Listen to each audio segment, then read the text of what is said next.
내가 니들 밥에다 바치는 식모야? 이 말 한마디를 끝으로 시어머니 윤말수는 자기 환갑상을 엎어버렸습니다. 평생을 시부모 병수발에 남편 뒷바라지에 자식들 뒷바라지까지 오직 가족만 바라보며 살아온 사람이었어요. 며느리가 들어오던 날 말수는 마음속으로 굳게 다짐했습니다. 나는 내가 당한 시집살이는 절대 안 시킨다. 그리고 그 다짐대로 며느리에게는 손끝 하나 험한 일을 시키지 않았죠. 그런데 바로 그 사람이 자기 환갑날 온 가족이 모인 자리에서 그 푸짐한 잔치상을 제 손으로 뒤엎어버린 겁니다. 그렇게 착하고 그렇게 참을성 많던 시어머니가 대체 왜 자기 생일상을 엎어야 했을까요? 무엇이 60해를 참아온 이 여인의 마음을 끝내 무너지게 만들었을까요? 본격적인 이야기를 시작하기 전에 구독 버튼과 좋아요 꼭 눌러주세요. 여러분의 그 작은 손길 하나가 저에게는 다음 이야기를 이어갈 큰 힘이 됩니다. 그리고 지금 이 이야기를 여러분은 어디에서 듣고 계신가요? 집안일 하시면서 듣고 계신가요? 아니면 잠자리에 누워 하루를 마무리하며 듣고 계신가요? 어느 동네에서 함께 해주고 계신지도 궁금합니다. 댓글로 짧게 남겨주시면 제가 하나하나 반갑게 인사드리겠습니다. 자, 그럼 이제 이야기를 시작해 볼까요? 윤말순, 올해 60을 앞둔 여자예요. 명절 전날 아침 말순은 부엌 한복판에 홀로 서 있었습니다.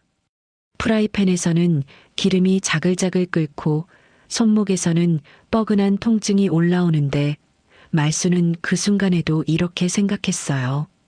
오늘 온 집안에 사람 냄새가 나겠지.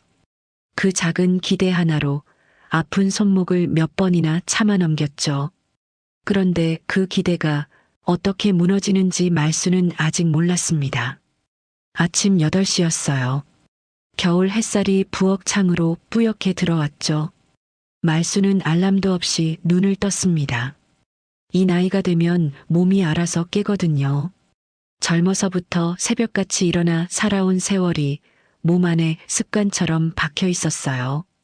말순은 이불을 개고 부엌으로 나와 물부터 한 잔 들이켰습니다. 창밖을 잠깐 내다보다가 혼자 나직이 중얼거렸죠. 슬슬 시작해볼까? 오늘은 설 명절 전날이었어요.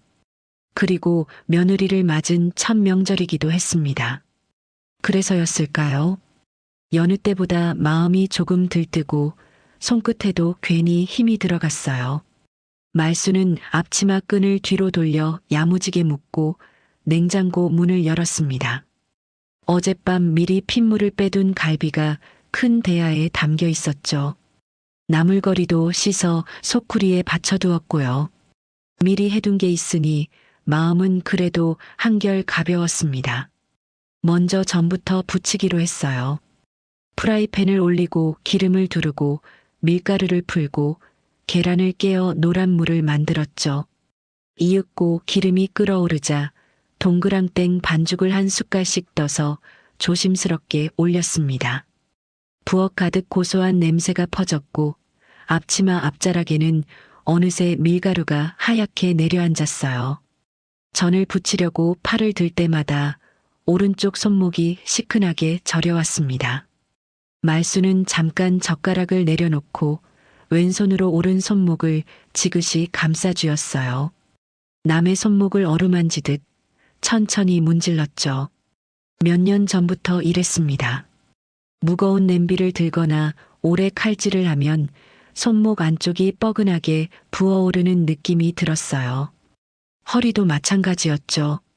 가스레인지 앞에 오래 서 있으면 허리 아래가 뻣뻣하게 굳어왔습니다. 말순은 싱크대 모서리를 짚고 몸을 살짝 뒤로 젖혀 굳은 허리를 폈어요. 짧게 앓는 소리가 새어나왔지만 이내 입을 다물었죠.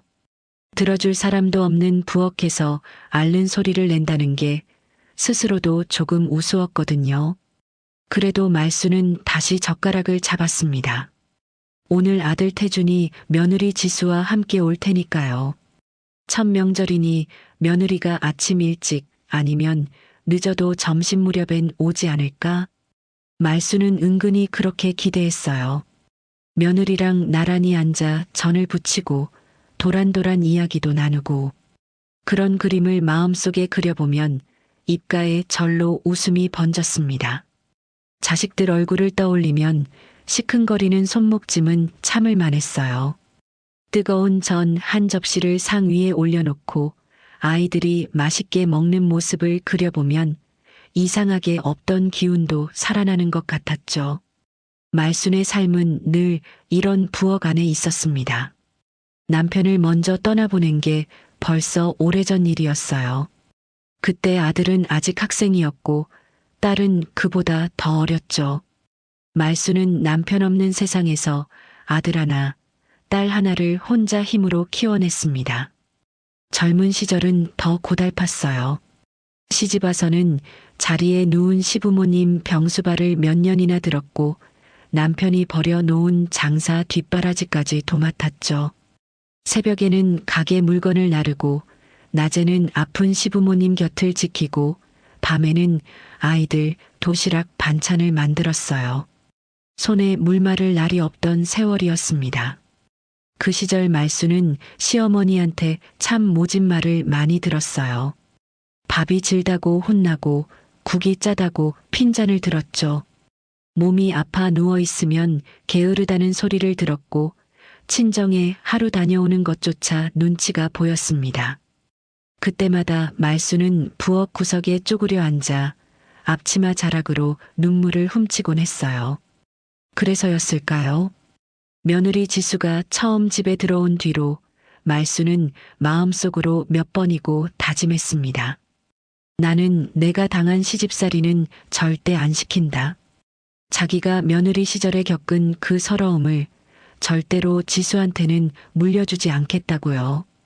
며느리를 딸처럼 아끼고 힘든 일은 자기가 다 떠안겠다고 스스로에게 약속했죠. 그 다짐은 진심이었어요.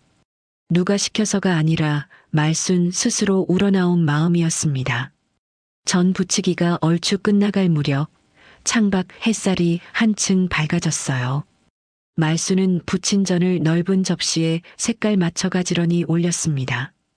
동그랑땡, 동태전, 산적, 호박전까지 한 접시, 두 접시 상 위에 차곡차곡 쌓여갔죠.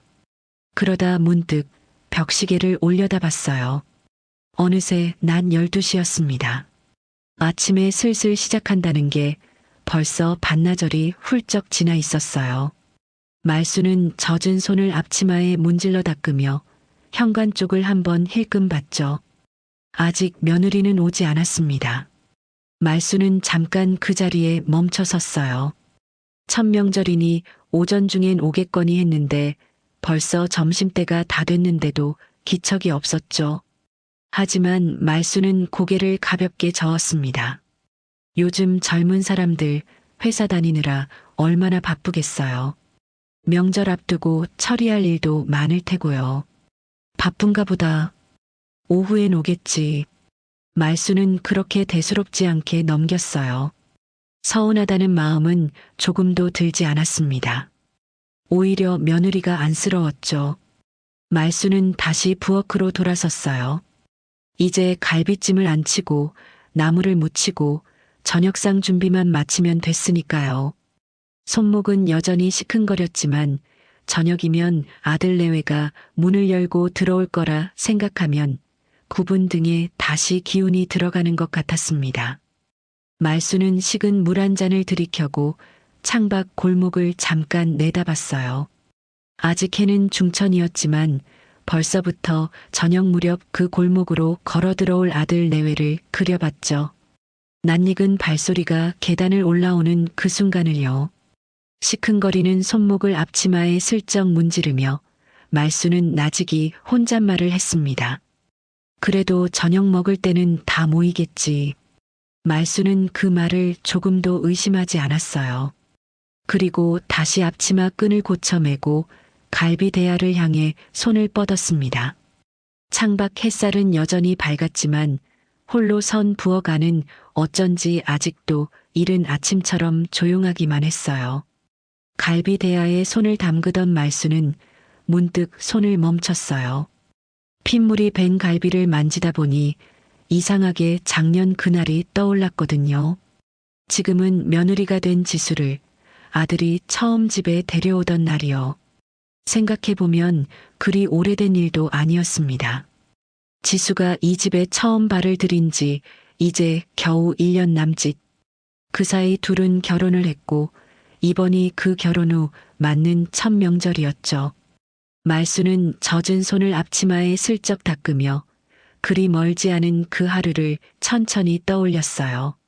작년 봄이었습니다. 그날 아침부터 아들 태준이 안절부절 못했어요. 평소엔 무뚝뚝한 아이가 그날따라 넥타이를 맸다 풀었다 하며 거울 앞을 몇 번이나 오갔죠. 말순이 무슨 일이냐고 묻자 태준은 뒤통수를 극적이며 이렇게 말했어요.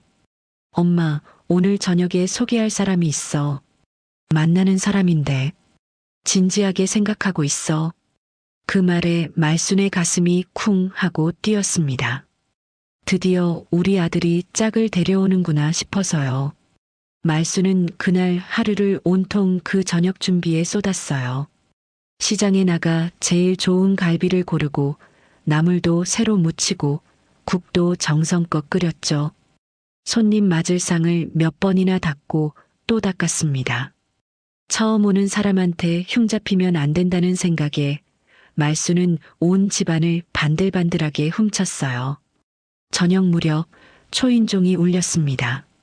말수는 앞치마를 벗고 옷매무새를 가다듬은 뒤 서둘러 현관으로 나갔어요. 문이 열리고 아들 뒤로 한 여자가 서 있었습니다. 그 여자가 바로 한지수였죠. 지수는 첫인상부터 참 반듯했어요. 단정한 코트에 깔끔한 구두, 흐트러짐 하나 없는 차림새였죠. 인사를 건네는 목소리도 또랑또랑했습니다. 안녕하세요, 어머님. 한지수라고 합니다. 허리를 곧게 숙여 인사하는 그 모습에 말수는 첫눈에 마음이 놓였어요.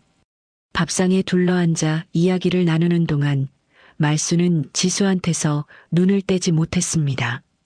말 한마디 한마디가 똑 부러졌거든요. 무슨 일을 하는지 묻자 지수는 회사에서 제법 중요한 일을 맡고 있다며 차분하게 대답했어요. 대답하는 태도에 군더더기가 없었죠. 말수는 속으로 몇 번이고 감탄했습니다. 야무진 아이구나. 세상 물정도 잘 알고 제 앞가림도 확실히 하겠어. 무엇보다 말순의 마음을 사로잡은 건 지수가 태준을 바라보는 눈빛이었어요. 아들을 챙기는 그 다정한 눈길에 말순은 가슴 한구석이 뭉클해졌습니다. 남편 없이 혼자 키운 아들이 저렇게 좋은 사람을 만났구나. 말순은 밥을 먹는 내내 속으로 되뇌었어요. 우리 태준이가 복이 있구나. 참 좋은 사람을 만났구나. 밥을 먹고 나서였습니다. 말순이 빈 그릇을 챙겨 부엌으로 들어가려는데 지수가 얼른 자리에서 일어났어요. 어머님, 제가 도울게요. 지수는 소매를 걷어 올리며 자연스럽게 부엌 쪽으로 발을 옮겼습니다. 그 모습에 말순은 손을 내저으며 지수를 말렸어요. 아니다, 아니야. 너는 앉아 있어라. 말순의 목소리에는 진심 어린 다정함이 묻어 있었죠. 말순은 지수의 어깨를 살며시 눌러 다시 자리에 앉히며 말을 이었습니다. 요즘 젊은 사람들 밖에서 일하느라 얼마나 힘드니. 이런 건 내가 하면 돼. 너는 편히 앉아 있어라. 사실 말순은 그 순간 오래전 자기 모습이 떠올랐어요. 며느리 시절 밥만 먹고 나면 곧장 부엌으로 떠밀리듯 들어가야 했던 그 서러운 세월이요. 손에 물말을 새 없이 설거지를 하고 시어머니 눈치를 보며 종종거리던 그 시절. 말수는 지수한테만큼은 그런 짐을 지우고 싶지 않았습니다. 처음 온 손님이자 곧 며느리가 될 아이였으니까요. 지수는 미안한 얼굴로 다시 자리에 앉았어요. 그러고는 말순을 올려다보며 부드러운 목소리로 말했습니다. 어머님, 정말 감사해요. 그럼 다음엔 제가 꼭 도울게요. 그 말에 말순은 환하게 웃었어요. 그래, 그래. 마음만 받으마. 말순은 지수의 그 말을 조금도 의심하지 않고 그대로 믿었습니다. 그날 저녁 아들 내외가 될 두 사람을 배웅하고 돌아선 말순은 텅 빈 집에서도 자꾸만 웃음이 났어요. 설거지를 하면서도 그릇을 정리하면서도 지수의 반듯한 얼굴과 다정한 말투가 눈앞에 어른거렸죠. 말순은 젖은 손을 물끄러미 내려다보며 혼잣말을 했습니다. 다음엔 제가 돕겠다고 했지. 참 마음씨도 고운 아이야. 말순은 정말로 그렇게 믿었어요. 이 반듯하고 야무진 아이라면 앞으로 서로 의지하며 잘 지낼 수 있겠구나. 며느리라기보다 딸 하나가 더 생기는 거라고 그렇게 생각했죠. 그날 말순이 지수에게 베푼 그 배려는 어떤 계산도 없는 온전한 진심이었습니다. 그리고 지금 작년 그날을 떠올리던 말순은 다시 갈비대야로 눈을 돌렸어요. 창밖 햇살은 여전히 밝았고 부엌에는 여전히 말순 혼자뿐이었습니다. 말순은 갈비 한 대를 집어들며 나직이 중얼거렸어요. 그때 그 마음 지금도 똑같지. 그러고는 다시 손을 움직이기 시작했습니다. 갈비를 손질하는 사이 창밖 햇살이 어느새 붉게 기울었어요. 말순은 하루 종일 부엌을 지켰습니다. 갈비찜을 안치고 나물을 무치고 마지막 전까지 붙여내고 나니 어느덧 저녁이 코앞이었죠. 창밖이 어둑해질 무렵 드디어 기다리던 초인종이 울렸어요. 말순은 앞치마에 손을 닦으며 한 걸음에 현관으로 달려갔습니다. 문을 여니 아들 태준과 며느리 지수가 나란히 서 있었어요. 지수는 미안한 얼굴로 두 손을 앞으로 모은 채 고개를 살짝 숙였죠. 어머님, 죄송해요. 회사 일이 늦어져서요. 제가 좀 더 일찍 왔어야 했는데. 오전 중엔 오겠거니 했던 며느리가 결국 저녁이 다 되어서야 도착한 거예요. 그런데도 말순은 나무랄 마음이 조금도 들지 않았어요. 명절인데도 회사에 붙들려 늦게까지 일했을 아이를 생각하니 오히려 안쓰럽기만 했거든요.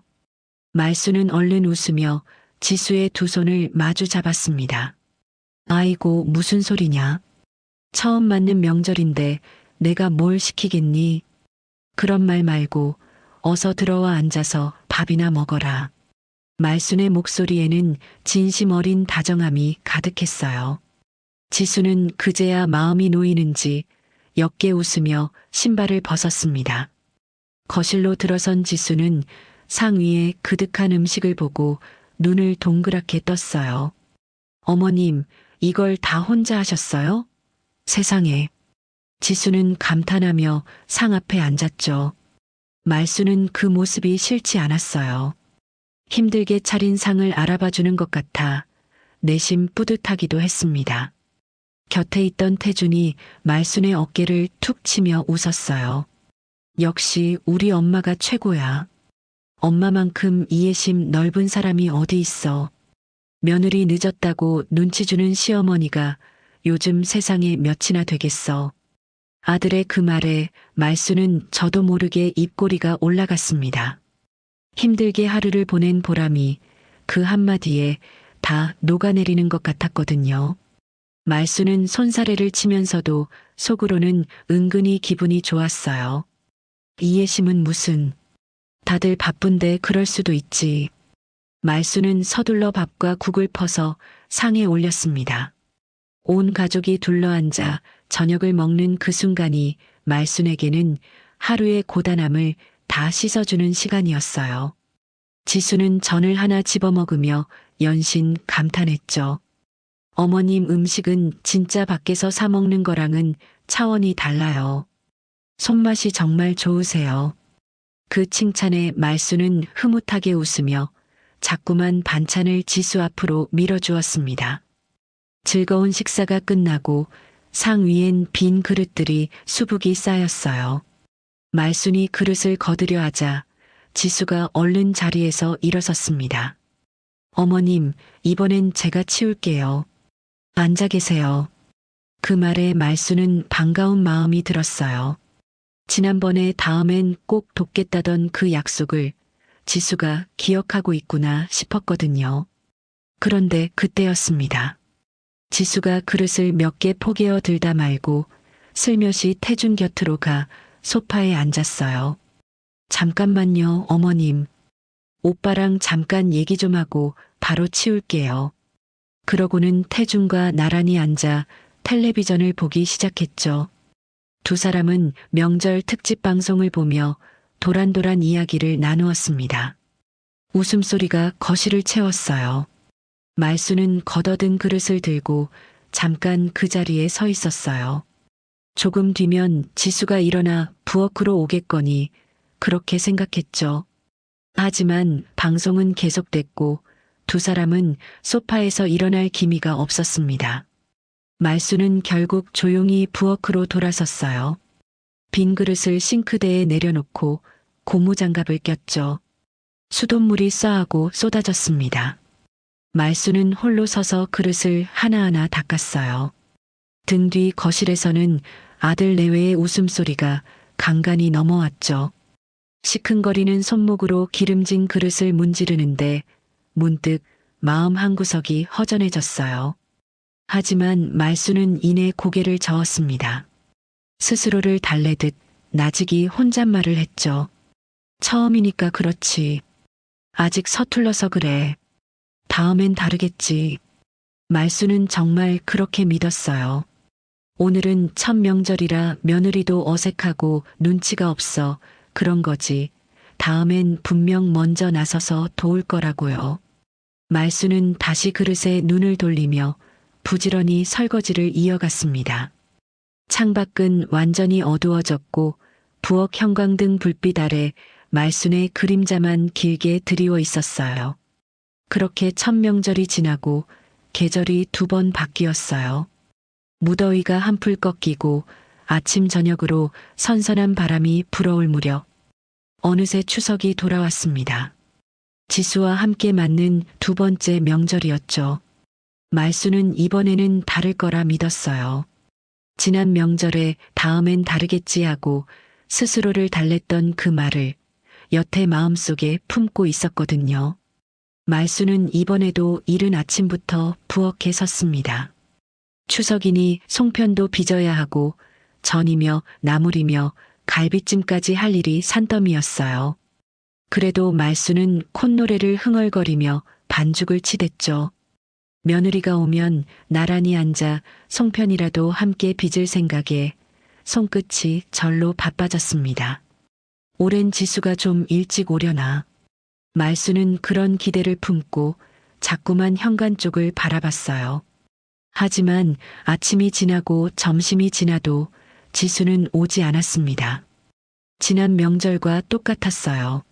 아니, 이번엔 미안하다는 연락조차 딱히 없었죠. 말수는 조금 서운했지만 이내 마음을 다독였어요. 그러는 사이 송편을 다 빚고 전을 부치고 나물을 무치고 갈비찜까지 다 앉혀버렸습니다. 결국 이번에도 음식은 말순 혼자 다 만든 셈이었죠. 지수가 도착한 건 오후 늦게였어요. 문을 열고 들어선 지수는 이번엔 미안한 표정도 그리 짓지 않았습니다. 어머님, 길이 너무 막혀서요. 그 한마디가 다였어요. 지난 명절엔 두 손을 모으고 고개까지 숙이더니 이번엔 말이 눈에 띄게 짧아졌죠. 말수는 그 변화를 어렴풋이 느꼈지만 애써 티내지 않았습니다. 집안에 들어선 지수는 상 위에 그득한 음식을 보고 코를 킁킁거렸어요. 와, 냄새 너무 좋아요. 역시 어머님 손맛은 아무도 못 따라가요. 지수는 환하게 웃으며 칭찬을 건넸습니다. 겉으로는 분명 다정한 칭찬이었어요. 그런데 말수는 이상하게 마음 한구석이 불편해졌죠. 그 칭찬이 마치 이 많은 걸 어머님이 다 하셔서 다행이에요 하는 말처럼 들렸거든요.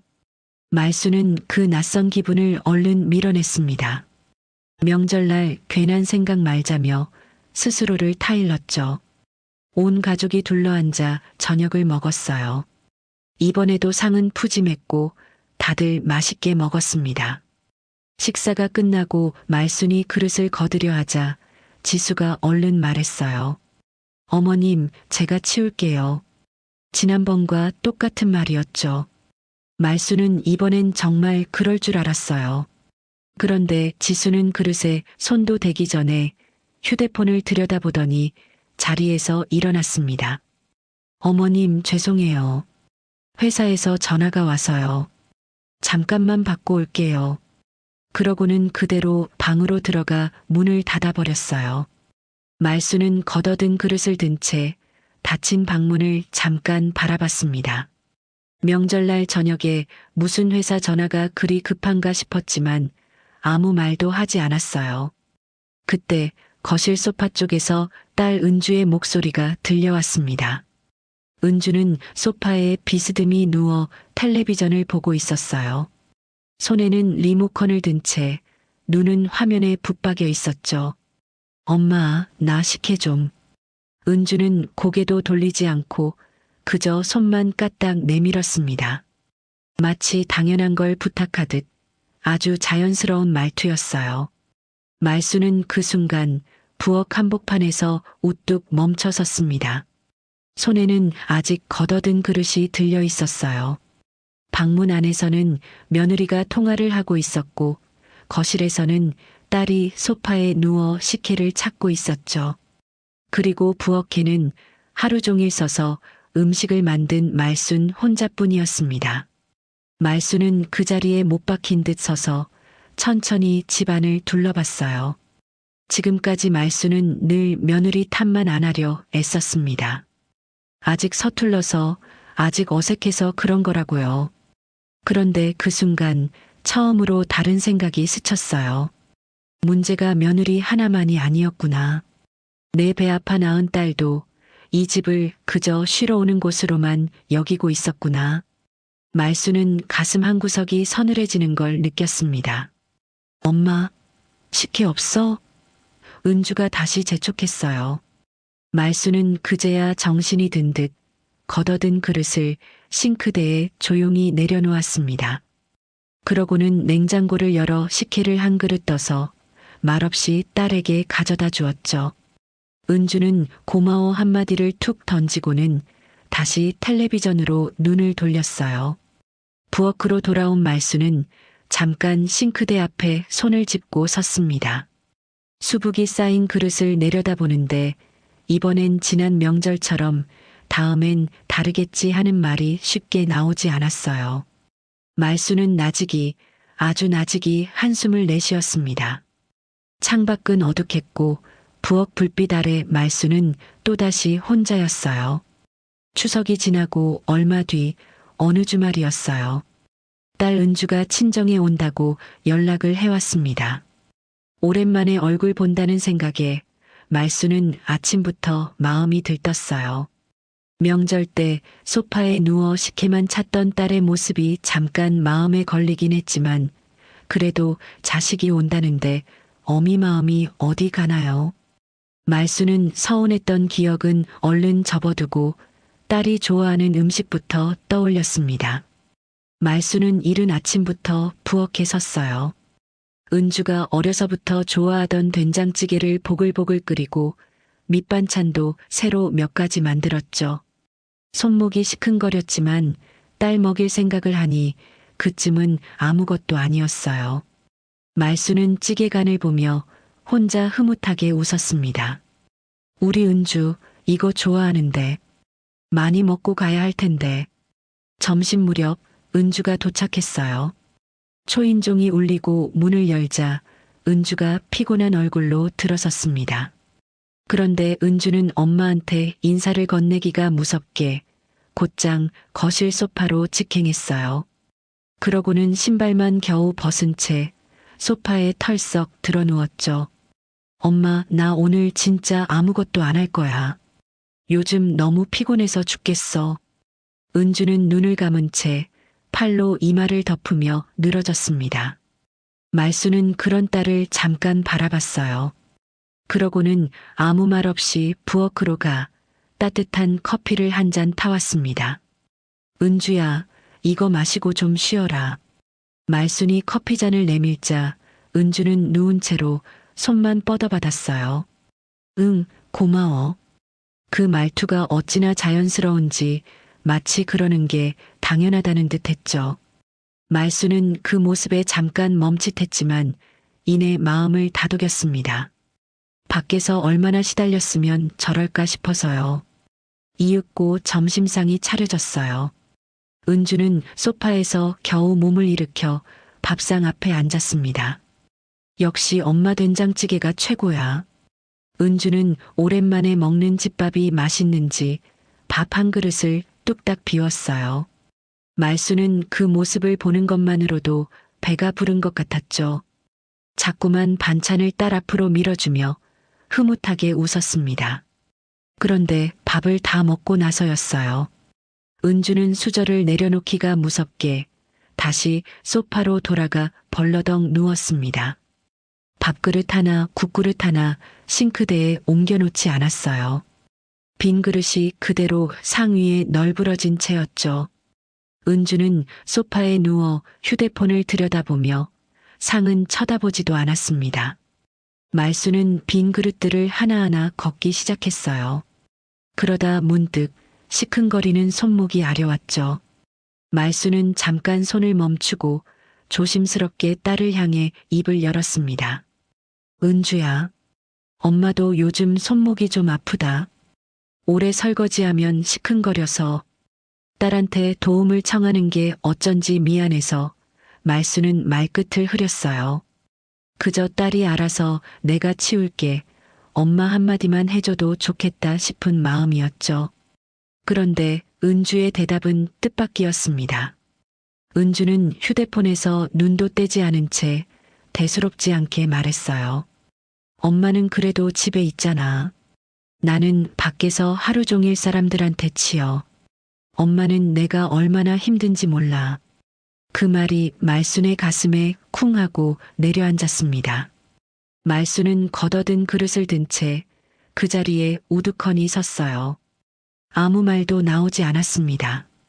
뭐라고 대꾸를 하고 싶은데 목구멍이 꽉 막힌 것 같았죠. 집에 있잖아라는 그 한마디가 말순이 하루 종일 부엌에서 보내는 시간을 아무것도 아닌 걸로 만들어버린 것 같았거든요. 말순은 조용히 부엌으로 돌아가 빈 그릇을 싱크대에 내려놓았어요. 수돗물을 틀고 설거지를 시작하는데 자꾸만 눈시울이 뜨거워졌습니다. 며느리한테 서운했을 때와는 또 다른 아픔이었어요. 며느리는 남의 집에서 온 아이니 그러려니 할 수도 있었죠. 그런데 은주는 달랐습니다. 은주는 말순의 딸이었어요. 무엇보다 은주는 말순이 어떻게 살아왔는지 이 세상에서 가장 잘 아는 사람이었습니다. 어릴 적 아버지 없이 자란 그 세월을 곁에서 다 지켜본 아이였어요. 엄마가 시부모 병수발에 장사 뒷바라지에 자식들 학비까지 대느라 손에 물마를 날 없이 살았던 걸 은주는 두 눈으로 똑똑히 봤죠. 그런 딸이 엄마는 집에 있잖아 하고 말했을 때 말수는 그 어떤 말보다 깊이 배인 것 같았습니다. 말수는 흐르는 물소리에 기대어 젖은 눈가를 손등으로 슬쩍 훔쳤어요. 등 뒤 거실에서는 딸이 소파에 누워 휴대폰을 만지는 소리가 들려왔죠. 말수는 딸에게 들키지 않으려 애써 숨을 고르며 다시 그릇을 닦기 시작했습니다. 창밖은 흐렸고 부엌 안엔 물소리와 말순의 얕은 한숨만이 조용히 맴돌았어요. 그 주말이 지나고 며칠 뒤 아들 태준에게서 전화가 왔어요. 엄마, 우리 이번 주말에 다 같이 저녁이나 먹자. 오랜만에 온 식구 모여서 은주도 부를게. 아들의 목소리는 밝았습니다. 말수는 그 말에 또 마음이 풀렸어요. 서운했던 기억들이 아직 가슴에 남아 있었지만 온 가족이 모인다는 말에 그만 다 잊어버렸죠. 그래. 엄마가 맛있는 거 해놓으마. 말수는 전화를 끊자마자 벌써부터 무슨 음식을 할지 궁리하기 시작했습니다. 모임 당일 말수는 아침부터 시장으로 나갔어요. 온 식구가 먹을 거라 살 게 많았죠. 갈비도 사고 생선도 사고 나물이며 과일이며 이것저것 장바구니에 담다 보니 어느새 양손이 묵직해졌습니다. 장바구니 2개가 팔이 빠질 듯 무거웠어요. 말수는 몇 번이나 멈춰서서 손을 바꿔주며 겨우겨우 집으로 향했죠. 문제는 집 앞 계단이었어요. 말순이 사는 곳은 엘리베이터가 없는 건물이었거든요. 무거운 장바구니를 들고 계단을 오르는데 다리가 후들거리고 손목이 끊어질 듯 아팠습니다. 말수는 결국 계단 중간에서 잠깐 주저앉고 말았어요. 장바구니를 내려놓고 시큰거리는 손목을 주무르며 가쁜 숨을 골랐죠. 이마엔 땀이 송글송글 맺혔습니다. 바로 그때 주머니 속 휴대폰이 울렸어요. 아들 태준이었습니다. 말수는 숨을 고르며 전화를 받았어요. 엄마 뭐해? 태준의 목소리가 들려왔죠. 말수는 애써 아무렇지 않은 척 대답했습니다. 장 봐서 지금 올라가는 중이다. 저녁 준비하려고. 그 말에 태준이 대뜸 이렇게 말했어요. 아이 참 엄마. 그런 무거운 건 나한테 시키지. 왜 혼자 해? 미리 말하지 그랬어. 말수는 그 말에 잠깐 마음이 따뜻해졌어요. 아들이 그래도 엄마를 걱정하는구나 싶어서요. 하지만 그뿐이었습니다. 태준은 그런 건 나한테 시키지라고 말만 했을 뿐 지금 당장 와서 도와주겠다는 말은 없었어요. 이따 저녁에 봐, 엄마. 태준은 그렇게 전화를 끊었죠. 말수는 끊긴 휴대폰을 잠깐 내려다보다가 다시 장바구니를 집어들었습니다.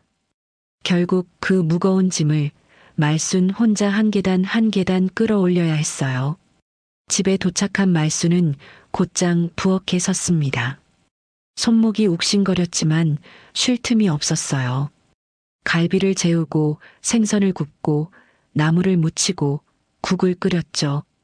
온 식구 먹을 상을 차리느라 말수는 오후 내내 부엌을 지켰습니다. 저녁이 되자 하나둘 식구들이 모였어요. 아들 태준과 며느리 지수가 오고 딸 은주도 왔죠. 오랜만에 온 가족이 둘러앉으니 집안이 사람 소리로 북적였습니다. 말수는 그 광경만으로도 하루의 고단함이 씻기는 것 같았어요. 상 위엔 말순이 정성껏 차린 음식이 그득했고 다들 맛있게 먹으며 웃음꽃을 피웠죠. 역시 엄마 음식이 최고야. 어머님 손맛은 진짜 못 따라가요. 여기저기서 칭찬이 쏟아졌습니다. 즐거운 식사가 끝나고 상 위엔 빈 그릇이 산더미처럼 쌓였어요. 그런데 자리에서 일어나 상을 치우는 사람은 이번에도 말순 혼자뿐이었습니다. 태주는 소파에 기대앉아 텔레비전을 봤고 지수는 그 옆에서 휴대폰을 만졌죠. 은주는 배부르다며 소파에 늘어졌고요. 말순은 말없이 그릇을 걷어 부엌으로 날랐습니다. 말순이 그릇을 나르는 걸 보고 태준이 소파에서 한마디 던졌어요. 엄마, 그런 건 좀 놔두고 쉬어. 왜 자꾸 혼자 해? 말순은 그 말에 잠깐 기대를 품었습니다. 이제 아들이 일어나서 도와주려나 싶어서요. 그런데 태준은 쉬어라는 말만 하고는 다시 텔레비전으로 눈을 돌렸어요. 정작 자리에서 일어날 생각은 없었죠. 말순은 홀로 싱크대 앞에 서서 고무장갑을 꼈습니다. 수북이 쌓인 그릇을 하나하나 닦기 시작했어요. 등 뒤에서는 아들이 엄마 쉬라니까 하고 또 한 번 말했죠. 하지만 태주는 끝내 고무장갑을 끼지 않았습니다. 부엌 쪽으로는 발걸음 한 번 하지 않았어요. 그저 소파에 앉은 채 말로만 엄마를 위하는 척했죠. 수돗물이 쏟아지는 소리를 들으며 말수는 문득 깨달았습니다. 그동안 말수는 태준을 효자라고 믿어왔어요. 남들 앞에서도 우리 아들이 참 살가워요 하고 자랑하곤 했죠. 그런데 아니었습니다. 아들은 늘 엄마 쉬어 그런 건 나한테 시키지 하고 말은 번드르르하게 했지만 실제로 몸을 움직인 적은 단 한 번도 없었어요. 효자인 척하는 그 말들 뒤에 정작 엄마의 굽은 등과 시큰거리는 손목은 늘 혼자였던 거예요. 말수는 젖은 그릇을 내려놓고 잠깐 손을 멈췄습니다. 등 뒤 거실에서는 여전히 텔레비전 소리와 식구들의 웃음소리가 흘러나왔죠. 말수는 그 소리를 등진 채 홀로 부엌 불빛 아래 서 있었어요. 마음 한구석이 서늘하게 식어가는 걸 말수는 조용히 느꼈습니다. 설거지를 마친 말순이 젖은 손을 앞치마에 닦으며 부엌을 나설 때였어요. 거실에서는 여전히 텔레비전 소리가 흘러나왔고 식구들은 저마다 소파에 앉아 쉬고 있었죠. 그때 며느리 지수가 자리에서 일어났습니다. 잠깐 화장실 좀. 지수는 그렇게 말하며 소파 위에 휴대폰을 놓아둔 채 자리를 비웠어요. 말수는 마침 상을 마저 훔치려고 거실로 나온 참이었습니다. 행주로 탁자를 닦는데 소파에 놓인 지수의 휴대폰 화면이 눈에 들어왔어요. 일부러 보려던 건 아니었죠. 그저 지나가다 마침 그 순간 화면에 불이 켜지며 알림이 떠올랐거든요. 말순의 눈에 그 짧은 문구가 저절로 들어왔습니다. 호텔 뷔페 예약 확인 문자였어요. 예약이 정상적으로 완료되었습니다. 화면에는 유명한 호텔 이름과 함께 예약 날짜와 인원이 또렷이 적혀 있었죠. 말수는 무심코 그 글자를 읽다가 잠깐 손을 멈췄습니다. 무슨 좋은 일이 있나 보다 하고 대수롭지 않게 넘기려 했어요. 남의 휴대폰을 훔쳐본 것 같아 얼른 눈을 돌리려 했죠. 그런데 바로 그때 화장실에서 나온 지수가 휴대폰을 집어들더니 방으로 들어갔어요. 문을 반쯤 닫은 채 어디론가 전화를 거는 모양이었습니다. 잠시 뒤 방 안에서 지수의 목소리가 흘러나왔죠. 평소보다 훨씬 밝고 애교 섞인 목소리였어요. 엄마, 나야. 저녁 드셨어? 지수는 다정하게 전화를 이어갔습니다. 상대는 지수의 친정 엄마인 듯 했어요. 엄마, 이번 생신 있잖아. 내가 호텔로 예약해뒀어. 그 좋은 데 있잖아, 뷔페. 지수의 목소리가 방문 틈으로 새어나왔죠. 말수는 상을 닦던 손을 멈추고 저도 모르게 그 소리에 귀를 기울였습니다. 엄마는 그날 손 하나 까딱하지 마. 그냥 예쁘게 옷만 입고 오면 돼. 지수는 웃으며 말을 이었어요. 음식은 걱정도 하지 마. 다 차려져 나오는 데니까. 엄마는 편하게 앉아서 대접만 받으면 돼. 그 목소리엔 진심 어린 정성이 가득 담겨 있었습니다. 아, 그리고 케이크랑 꽃다발도 내가 다 주문해놨어. 엄마 좋아하는 걸로. 이번 생신은 진짜 특별하게 해드리고 싶어서. 말수는 행주를 든 채 그 자리에 가만히 서 있었어요. 방 안에서 흘러나오는 지수의 목소리는 말순이 여태 며느리한테서 한 번도 들어본 적 없는 것이었습니다. 그렇게 살뜰하고 그렇게 다정할 수가 없었죠.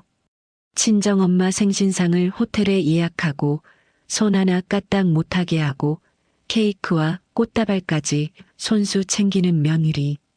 그 모습이 말순의 눈앞에 낯설게 펼쳐졌어요. 말순은 문득 지난 명절들을 떠올렸습니다. 두 번의 명절 내내 지수는 늦게 왔고 음식은 말순 혼자 다 만들었죠. 오늘도 마찬가지였어요.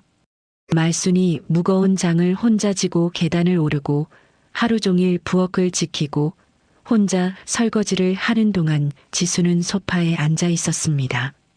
그런 며느리가 자기 친정 엄마에게는 손 하나 까딱하지 말라며 호텔을 예약하고 있었던 거예요. 말수는 아무 말도 하지 않았습니다. 화를 내지도 방문을 두드리지도 않았어요. 그저 조용히 그 통화 소리를 끝까지 들었죠. 마음속에서 뭔가가 천천히 가라앉는 듯한 기분이었습니다. 서운함이라고 하기엔 너무 무겁고 배신감이라고 하기엔 아직 설명하기 어려운 그런 서늘한 감정이었어요. 말수는 손에 든 행주를 내려다봤어요. 방금 전까지 식구들 밥상을 훔치던 그 행주를요. 문득 자기 손이 참 낯설게 느껴졌습니다. 평생 남의 상을 차리고 남의 뒤를 치우던 손. 그런데 정작 그 손을 위해 상을 차려준 사람은 이 집에 아무도 없었다는 생각이 스쳤어요. 방 안에서는 여전히 지수의 웃음소리가 흘러나왔습니다. 응, 엄마. 그날 봐. 사랑해. 다정한 인사와 함께 통화가 끝나는 소리가 들렸죠. 말수는 얼른 마음을 추스르고 아무 일도 없었다는 듯 행주를 접었어요. 그러고는 조용히 부엌으로 돌아섰습니다. 거실에서는 아들 태준이 텔레비전을 보며 웃고 있었고 딸 은주는 소파에 기대 졸고 있었어요. 잠시 뒤 방에서 나온 지수도 다시 소파에 앉아 아무렇지 않게 텔레비전을 봤죠. 아무도 말순의 얼굴을 살피지 않았습니다. 말순이 방금 무엇을 들었는지 그 마음이 어떤지 누구도 알지 못했어요. 말순은 부엌 한쪽에 서서 창밖 어둠을 잠깐 바라봤습니다.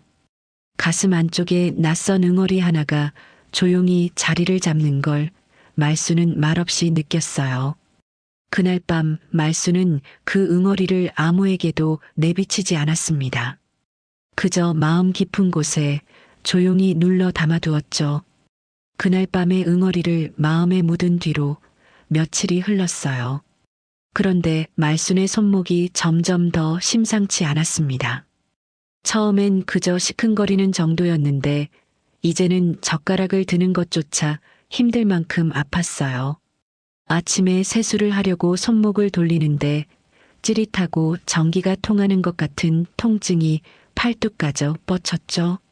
물병 하나를 들어 올리는데도 이를 악물어야 했습니다. 말수는 더는 참을 수가 없어 결국 병원을 찾았어요. 병원에서 이런저런 검사를 받았습니다. 의사는 말순의 손목을 이리저리 눌러보고 사진도 몇 장 찍었어요. 그러고는 심각한 얼굴로 말순을 바라봤죠. 어머님, 손목을 그동안 너무 많이 쓰셨어요. 관절이랑 힘줄이 많이 상했습니다. 의사는 차분하게 설명을 이어갔어요. 당분간은 손목을 최대한 쓰지 마세요. 특히 무거운 건 절대 들지 마시고요. 이대로 계속 무리하시면 나중엔 손을 못 쓰게 될 수도 있어요. 말수는 그 말에 잠깐 가슴이 철렁했습니다. 손을 못 쓰게 될 수도 있다니. 평생 이 손으로 밥을 짓고 자식을 키우고 살림을 꾸려온 말순이었어요.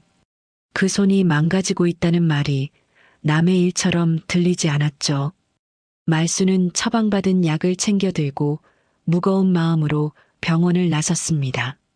집으로 돌아온 말수는 약봉지를 식탁 위에 올려두었어요. 하얀 약봉지가 식탁 가운데 덩그러니 놓였죠. 말수는 그 앞에 앉아 아픈 손목을 가만히 주물렀습니다. 의사의 말이 자꾸만 귓가에 맴돌았어요. 무거운 건 절대 들지 마세요. 그 말을 떠올리니 지난 명절마다 혼자 지고 나른 그 무거운 장바구니들이 스쳐 지나갔습니다. 그날 저녁 아들 태준이 근처에 왔다며 잠깐 집에 들렀어요. 엄마, 나 지나가는 길에 잠깐 들렀어. 태준은 현관에 들어서며 말했죠.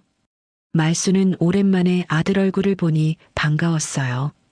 마침 병원 이야기를 해줄까 싶어 잠깐 망설였습니다. 걱정 끼치기 싫으면서도 한편으론 아들이 알아주길 바라는 마음도 있었거든요. 그런데 태주는 식탁 위에 약봉지를 보고 먼저 물었어요. 엄마, 이게 뭐야? 약이네. 말수는 조심스럽게 대답했습니다. 손목이 하도 아파서 오늘 병원에 다녀왔다. 의사가 손목 많이 쓰지 말고 무거운 것도 들지 말라더라. 말수는 아들이 조금이라도 놀라주기를, 걱정해주기를 바랐어요.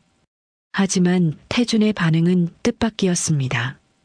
태준은 약봉지를 힐끔 보고는 대수롭지 않게 말했어요. 아, 손목 아파? 에이, 엄마도. 나이 들면 여기저기 다 아프지 뭐. 그거 다 그런 거야. 태준은 그러면서 소파에 잠깐 앉아 휴대폰을 들여다봤죠. 엄마의 병원 이야기는 그저 스쳐 지나가는 말 한마디로 흘려버린 거예요. 말수는 그 말에 서운함이 밀려왔습니다.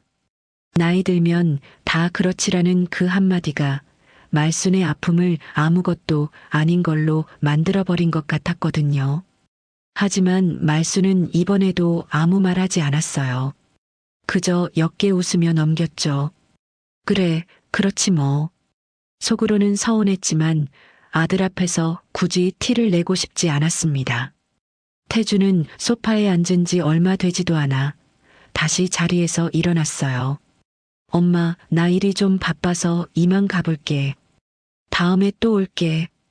태주는 그렇게 서둘러 현관을 나섰죠. 잠깐 얼굴만 비추고 바람처럼 왔다 바람처럼 사라진 거예요. 문이 닫히는 소리가 텅 빈 집안에 울렸습니다.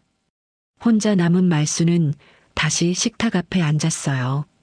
식탁 위엔 여전히 하얀 약봉지가 놓여 있었죠. 말수는 그 약봉지를 물끄러미 내려다봤습니다. 아들에게 병원 다녀온 이야기를 했지만 돌아온 건 나이 들면 다 그렇지라는 말 한마디뿐이었어요. 아무도, 정말 아무도 말순의 몸을 진지하게 걱정해주지 않았습니다. 말수는 아픈 손목을 반대편 손으로 감싸주며 길게 한숨을 내쉬었어요. 사실 말순의 몸은 이미 오래전부터 한계에 다다라 있었습니다. 손목만이 아니었어요. 허리도 무릎도 온몸 곳곳이 삐걱거린 지 오래였죠. 그저 티 내지 않고 참아왔을 뿐이었습니다. 자식들한테 짐이 되기 싫어서 명절마다 이 악물고 버텨왔던 거예요. 그런데 정작 그 자식들은 엄마의 몸이 무너져가는 걸 아무도 눈치채지 못했습니다. 아니, 눈앞에 약봉지가 놓여 있어도 그저 흘려넘겼죠. 말수는 텅 빈 집안을 둘러봤어요. 조용한 거실, 아무도 없는 식탁, 그리고 그 위에 놓인 약봉지.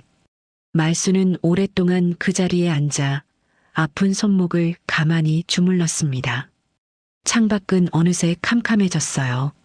말수는 약봉지에서 약을 한 알 꺼내 물과 함께 삼켰죠. 쓴 약이 목구멍을 넘어가는데 이상하게 마음까지 함께 쓰라렸습니다. 말수는 홀로 앉아 그 쓸쓸한 저녁을 조용히 삼켰어요. 그렇게 쓸쓸한 저녁을 보내고 며칠이 지났어요. 여느 때처럼 조용하던 어느 오후 말순의 휴대폰이 짤막하게 울렸습니다. 가족 단톡방에 새 메시지가 온 거였죠. 말수는 아픈 손목으로 조심스럽게 휴대폰을 집어들었어요. 아들 태준이 올린 글이었습니다. 엄마 이번에 환갑이잖아. 우리 어떻게 할까? 그 한 줄이 화면 위에 떠 있었죠. 말수는 그 글을 보고 잠깐 멈칫했어요. 환갑. 그러고 보니 곧 말순의 60번째 생일이 다가오고 있었습니다. 나이 먹는 게 뭐 대수인가 싶어 스스로도 잊고 지냈는데 아들이 먼저 그 이야기를 꺼낸 거예요. 솔직히 말수는 크게 기대하지 않았습니다. 그동안 자식들이 해온 걸 보면 뭘 바라는 게 오히려 이상한 일이었으니까요. 명절마다 혼자 상을 차리고 혼자 설거지를 하고 병원에 다녀와도 걱정 한마디 제대로 못 받은 게 말순이었죠. 그런 마당에 환갑이라고 뭐 달라지겠나 싶었어요. 그런데도 말순의 마음 한구석이 아주 조금 설레는 건 어쩔 수 없었습니다. 환갑은 그래도 특별한 날이잖아요. 60해를 살아낸 인생의 한 번뿐인 생일이었으니까요. 말수는 조심스럽게 속으로 생각했어요. 그래도 이번만큼은 애들이 뭔가 해주려나. 티내지 않으려 해도 가슴 밑바닥에서 작은 기대가 몽글몽글 피어올랐죠. 말순이 답을 뭐라고 할까 망설이는 사이 며느리 지수가 먼저 메시지를 올렸어요. 어머님, 환갑을 밖에서 하면 사람도 많고 정신없잖아요. 그냥 집에서 조용히 가족끼리 먹는 게 어때요? 그 글을 읽는 순간 말수는 저도 모르게 순간 멈칫했습니다. 집에서 먹자는 말. 말수는 그 말이 조금 걸렸어요. 환갑인데 그래도 좋은 데 가서 한번 대접받고 싶은 마음이 아주 없진 않았거든요. 게다가 집에서 먹자는 말이 혹시 또 자기더러 상을 차리라는 뜻은 아닐까 싶어 마음 한구석이 서늘해졌죠. 지난 세월이 그랬으니까요. 그런데 바로 그때 지수가 한 줄을 더 올렸습니다. 대신 이번엔 제가 다 준비할게요. 어머님은 손맛만 조금 보태주시면 돼요. 정말 편하게 계세요. 그 메시지를 읽자 말순에 얼어붙었던 마음이 스르르 풀렸어요. 아, 그런 뜻이었구나. 밖에 나가면 번거로우니 집에서 하되 준비는 며느리가 다 하겠다는 말이었구나 싶었죠. 곧이어 아들 태준도 메시지를 올렸어요. 엄마, 이번엔 진짜 지수가 다 한다니까 아무 걱정하지 마. 엄마는 그냥 앉아서 대접받으면 돼. 알았지? 아들의 그 말에 말수는 마음이 한결 더 놓였습니다. 며느리가 준비하고 아들이 옆에서 거들겠다니. 이번만큼은 정말 다를지도 모른다는 기대가 조심스럽게 다시 고개를 들었어요. 말수는 휴대폰을 든 채 옅게 웃었습니다. 사실 말순이 마음이 풀린 데는 이유가 있었어요.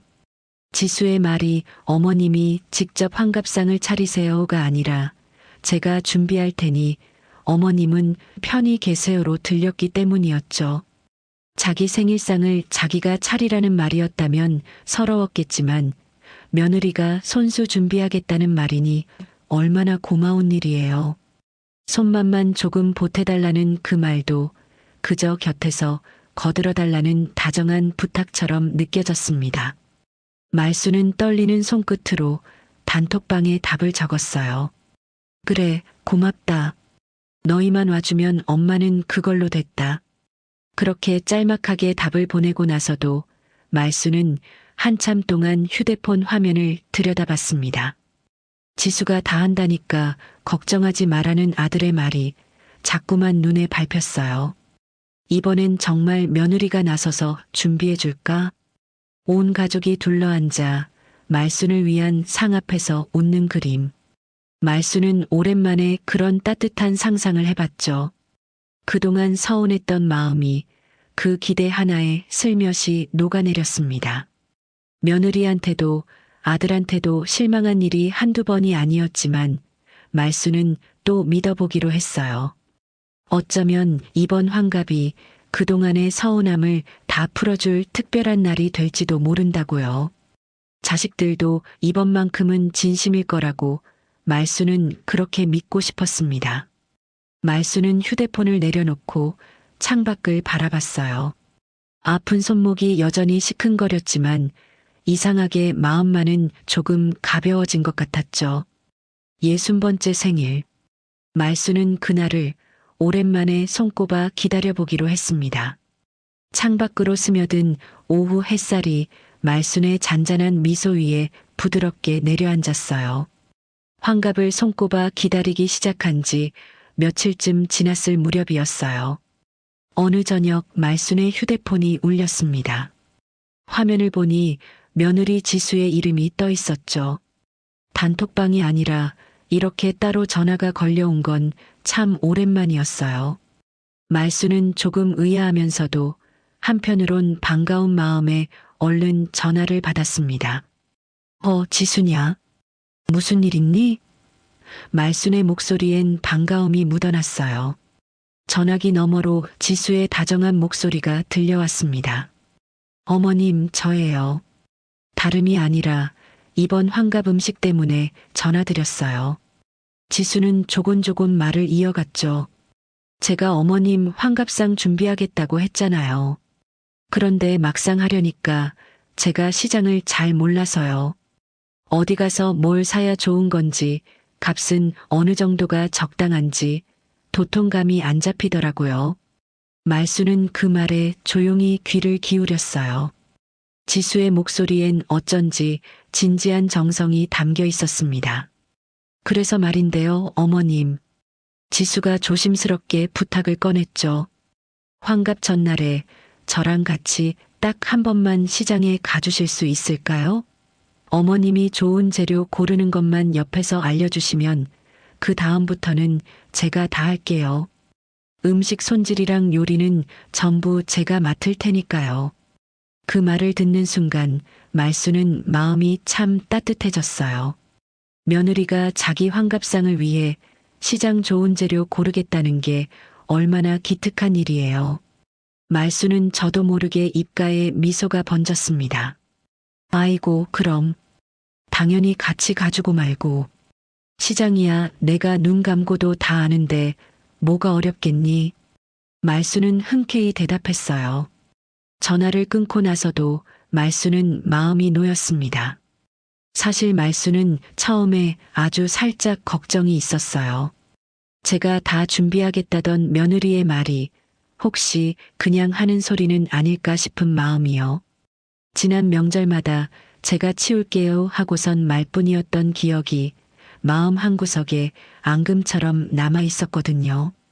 그런데 이렇게 먼저 전화까지 걸어와 시장 갈 날짜를 잡자고 하니 그 앙금이 스르르 녹아내리는 것 같았죠. 이번엔 정말 진심이구나 싶었어요. 말수는 잠깐 이 상황이 참 묘하다는 생각도 들었습니다. 따지고 보면 이번 상은 말순 자신의 환갑상이잖아요.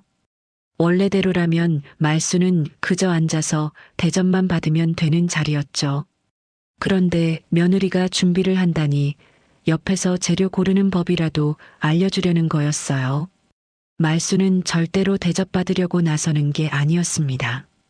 오히려 며느리가 서툴까봐, 좋은 걸 못 고를까봐 곁에서 하나라도 더 거들어주고 싶은 마음이었죠. 그게 바로 평생 남을 챙기며 살아온 말순다운 마음이었어요. 말수는 벌써부터 머릿속으로 장볼 목록을 그려봤습니다. 환갑상이니 갈비찜은 빠지면 안 되겠지. 생선도 좋은 걸로 하나 올리고 나물도 색색으로 무치고 전도 부치고 과일이며 잡채 재료며 이것저것 떠올리다 보니 절로 신이 났어요. 며느리랑 나란히 시장 골목을 누비며 좋은 재료를 하나하나 짚어주는 모습을 상상하니 벌써부터 마음이 설렜죠. 어쩌면 그렇게 며느리와 함께 장을 보고 이런저런 이야기를 나누는 그 시간이 환갑상보다 더 값진 선물이 될지도 모른다는 생각이 들었습니다. 그렇게 며칠 뒤 환갑을 앞두고 지수가 다시 한번 전화를 걸어왔어요. 장볼 날짜를 확인하려는 거였죠. 어머님, 그럼 환갑 전날 오전에 같이 시장 가는 거예요. 제가 시간 딱 맞춰서 갈게요. 지수는 야무지게 약속을 정했습니다. 그러고는 마지막으로 말순의 마음을 뭉클하게 하는 한마디를 덧붙였어요. 어머님, 이번엔 진짜 걱정 마세요. 어머님 절대로 혼자 고생하시게 안 할게요. 제가 다 알아서 할 테니까요. 그 말이 말순의 가슴을 따뜻하게 적셨습니다. 어머님 혼자 고생 안 하시게 하겠다는 그 말. 말순이 지난 세월 동안 그 누구한테서도 들어보지 못한 참으로 듣고 싶었던 말이었거든요. 명절마다 가족 모임마다 늘 혼자였던 말순에게 그 한마디는 어떤 선물보다 값졌어요. 말순은 전화를 끊고 오랜만에 소리내어 웃었습니다.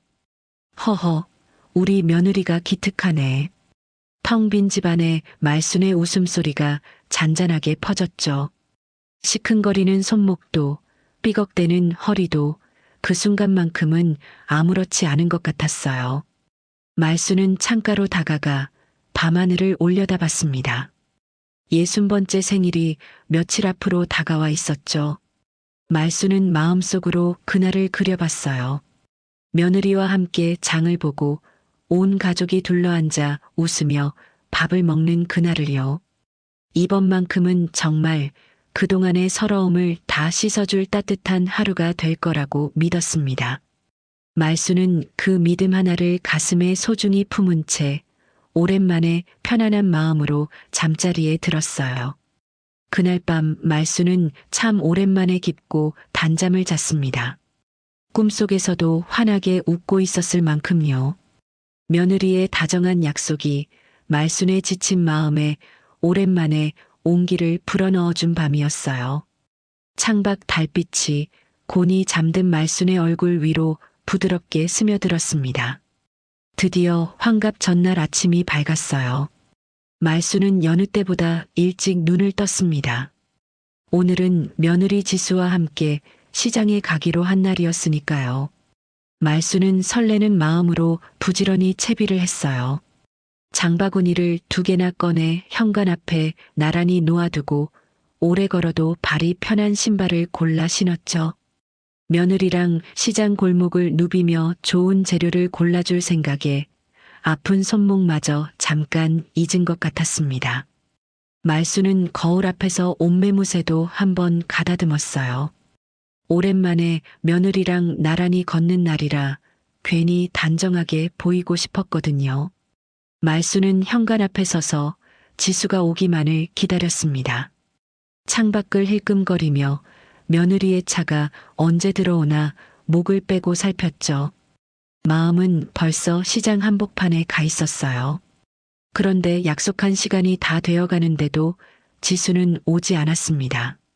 말수는 조금 초조해졌지만 애써 마음을 다독였어요. 길이 막히나 보다 곧 오겠지 하면서요. 그러던 참에 주머니 속 휴대폰이 울렸습니다. 말수는 반가운 마음에 얼른 전화를 받았죠. 지수냐? 지금 오는 길이니? 그런데 전화기 너머로 들려온 건 뜻밖의 말이었어요. 어머님, 정말 죄송한데요. 지수의 목소리엔 미안함이 묻어 있었지만 어딘가 서두르는 기색도 함께 느껴졌습니다. 회사에 갑자기 급한 일이 생겨서요. 아무래도 오늘같이 장 보러 가기는 어려울 것 같아요. 정말 죄송해요, 어머님. 말수는 그 말에 손에 쥔 장바구니를 슬며시 내려놓았어요. 현관 앞에 곱게 챙겨둔 신발도 며칠 전부터 그렸던 그 설레는 그림도 한순간에 힘없이 주저앉는 기분이었죠. 실망감이 가슴 깊은 곳에서 스멀스멀 올라왔습니다. 하지만 말수는 이번에도 그 마음을 꾹 눌러 참았어요. 회사 일이 급하다는데 어쩌겠어요. 며느리를 나무랄 수도 없는 노릇이었죠. 말순이 아무 말 없자 지수가 얼른 말을 이었습니다. 대신 어머님, 오늘 장만 좀 봐두시면 안 될까요? 재료만 사두시면 제가 내일 점심 전에 일찍 갈게요. 손질이랑 음식은 제가 다 할 테니까요. 정말이에요. 내일은 꼭 일찍 갈게요. 그 말에 말순의 서운했던 마음이 또 한 번 스르르 풀렸어요. 그래, 오늘 장을 못 볼 뿐이지 내일 와서 음식은 며느리가 다 한다잖아. 재료만 미리 사두면 되는 거였구나. 말수는 그렇게 생각하며 다시 마음을 고쳐먹었습니다. 그래, 알았다. 급한 일이면 어쩔 수 없지. 장은 내가 봐둘 테니 너는 내일 일찍만 오너라. 말수는 애써 밝은 목소리로 대답했어요. 지수는 몇 번이나 고맙다며 내일은 꼭 일찍 가겠다는 약속을 남기고 전화를 끊었죠. 말수는 결국 혼자 장바구니를 챙겨 들고 집을 나섰습니다. 편한 신발을 신은 발로 홀로 시장으로 향했어요. 며느리와 나란히 걸을 줄 알았던 그 길을 말수는 혼자 걸었죠. 그래도 말수는 마음을 다잡았습니다. 내일이면 며느리가 와서 다 할 테니 오늘은 재료만 잘 골라두면 된다고요. 시장에 도착한 말수는 이 가게 저 가게를 부지런히 돌았어요. 환갑상이니 좋은 걸로만 골랐죠. 때깔이 좋은 갈비를 사고 눈이 맑은 생선을 고르고 색색의 나물거리를 담고 잘 익은 과일도 챙겼습니다. 전을 부칠 재료며 잡채에 들어갈 것들까지 이것저것 담다 보니 장바구니가 점점 묵직해졌어요. 온 가족이 먹을 환갑상이라 생각하니 자꾸만 하나라도 더 좋은 걸 사게 됐죠. 그렇게 한참 장을 보는데 단골 채소가게 상인이 말순을 알아보고 물었어요. 아이고, 오늘 뭘 이렇게 많이 사세요? 무슨 잔치라도 있어요? 그 말에 말순은 잠깐 손을 멈췄습니다. 그러고는 어색하게 웃으며 조용히 대답했죠. 아, 내일이 내 환갑이라네. 말순은 그 말을 하면서 어쩐지 목소리가 작아졌어요. 상인은 반색하며 축하를 건넸습니다. 어머, 환갑이세요? 축하드려요. 그럼 자제분들이 다 와서 상 차려주겠네요. 좋으시겠다. 그 말에 말순은 그저 옅게 웃기만 했어요. 그럼요, 그래야지요. 말순은 차마 자기 환갑상을 자기가 장 보고 있다는 말은 하지 못했습니다. 그저 어색한 미소로 그 순간을 넘겼죠. 상인은 좋은 날이라며 파 한 단을 덤으로 얹어주었어요. 장을 다 본 말순은 양손 가득 무거운 장바구니를 들고 집으로 향했습니다. 그런데 의사의 말대로 아픈 손목이 문제였어요. 무거운 짐을 들지 말라던 그 말이 자꾸만 귓가에 맴돌았죠. 갈비며 과일이며 잔뜩 담긴 장바구니는 팔이 빠질 듯 무거웠습니다. 말순은 몇 걸음 걷다 멈춰서서 숨을 고르고 또 몇 걸음 걷다 손목을 주무르기를 되풀이했어요. 집으로 돌아오는 그 길이 오늘따라 유독 멀게만 느껴졌습니다. 말순은 길가에 장바구니를 내려놓고 몇 번이나 쉬어야 했죠. 시큰거리는 손목을 감싸쥐며 말순은 가쁜 숨을 몰아쉬었어요. 이마엔 땀이 배어났고 다리도 후들거렸습니다. 그래도 말순은 스스로를 다독였어요. 무거운 장바구니를 다시 고쳐주며 나직이 혼잣말을 했죠. 그래도 오늘만 참으면 돼.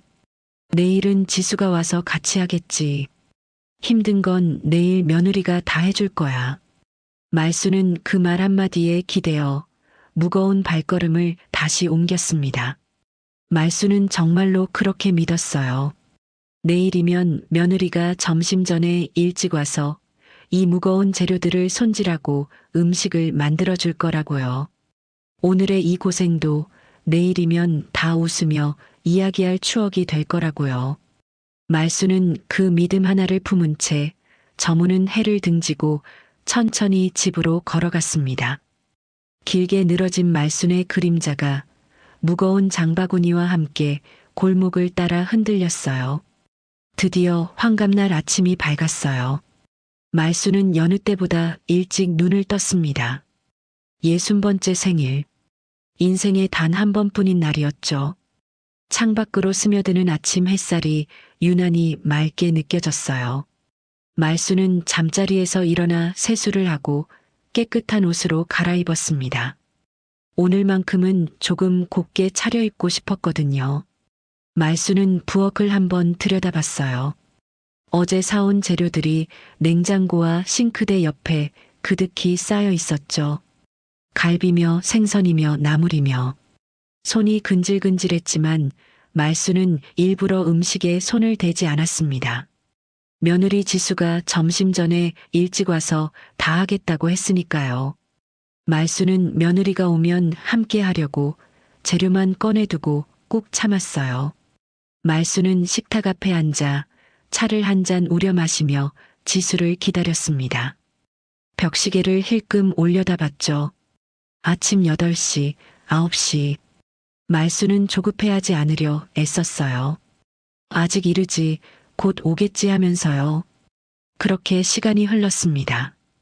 어느새 오전 10시가 되었어요. 그런데 지수에게서는 아무 연락이 없었습니다. 말수는 휴대폰을 몇 번이나 들여다봤죠. 혹시 문자라도 왔나 싶어 화면을 켰다 껐다 반복했어요. 하지만 새 소식은 없었습니다. 말수는 마음이 조금씩 초조해지기 시작했어요. 차가 막히나? 좀 늦는 모양이네. 오전 11시가 되었습니다. 여전히 지수는 오지 않았고 연락도 없었어요. 말수는 이제 슬슬 걱정이 밀려왔죠. 냉장고 안에 생선이며 갈비며 게다가 저녁에는 온 가족이 모이기로 했으니 음식을 마냥 미룰 수도 없었어요. 갈비찜은 오래 재우고 푹 끓여야 제맛이라 지금 시작해도 빠듯한 시간이었죠. 정오가 가까워지자 말수는 더 이상 기다릴 수가 없었습니다. 창밖을 몇 번이나 내다봤지만 며느리의 그림자는 어디에도 보이지 않았어요. 말수는 휴대폰을 만지작거리며 한참을 망설였습니다. 전화를 걸어볼까 하다가도 재촉하는 것 같아 손을 도로 내려놨죠. 그러다 결국 말수는 자리에서 천천히 일어났어요. 말수는 부엌으로 가 앞치마를 집어들었습니다. 잠깐 그 앞치마를 물끄러미 내려다봤죠. 제가 다 할게요. 어머님은 손맛만 보태주세요 하던 며느리의 목소리가 귓가에 맴돌았어요. 하지만 재료는 자꾸 상해가고 저녁 시간은 다가오고 있었습니다. 말수는 결국 그 앞치마를 허리에 둘렀어요. 자기 환갑상을 또 자기 손으로 차리기 시작한 거예요. 말수는 아픈 손목을 감싸쥐고 하나하나 음식을 만들기 시작했습니다. 먼저 갈비의 핏물을 찬물에 담가 빼고 양념을 만들어 조물조물 묻혔어요. 커다란 솥에 갈비를 안치고 불을 올렸죠. 나물은 뜨거운 물에 데쳐 무치고 볶았습니다. 생선을 손질하고 전을 부칠 반죽을 풀었어요. 부엌 가득 음식 냄새가 퍼지기 시작했죠. 말순의 손목은 금세 시큰거렸습니다. 갈비를 뒤집을 때마다 전을 부칠 때마다 팔뚝까지 찌릿한 통증이 뻗쳤어요. 의사가 무거운 것도 들지 말고 손목도 쓰지 말라 했건만 말수는 그 말을 지킬 수가 없었습니다. 이를 악물고 아픈 손목으로 무거운 솥을 옮기고 프라이팬을 뒤집었죠. 이마엔 땀이 맺혔고 허리도 뻐근하게 굳어왔어요. 그렇게 한창 음식을 만들고 있는데 휴대폰이 울렸습니다. 말수는 젖은 손을 얼른 앞치마에 닿고 전화를 받았어요. 딸 은주였죠. 말수는 순간 반가운 마음이 들었습니다. 은주가 일찍 와서 도와주려나 싶었거든요. 은주냐? 그런데 은주의 목소리는 태평했어요. 엄마, 나 저녁에 시간 맞춰서 갈게. 그런데 음식은 다 돼가? 나 배고프니까 맛있는 거 많이 해놔. 은주는 그저 그 말뿐이었습니다. 말수는 그 말에 잠깐 숨을 삼켰어요. 목구멍까지 뭔가가 차오르는 것 같았죠. 하지만 말수는 애써 아무렇지 않은 척 짧게 대답했습니다. 응, 하고 있다. 그 한마디를 하는데 목소리가 살짝 잠겼어요. 은주는 그것도 눈치채지 못한 채 응, 이따 봐 하고 전화를 끊었죠. 말수는 끊긴 휴대폰을 잠깐 내려다보다가 다시 앞치마를 고쳐 메고 부엌으로 돌아섰습니다. 그렇게 오후가 흘러 시계가 3시를 가리킬 무렵이었어요. 말순의 휴대폰에 문자 한 통이 도착했습니다. 며느리 지수였죠. 말수는 젖은 손으로 얼른 화면을 열었어요.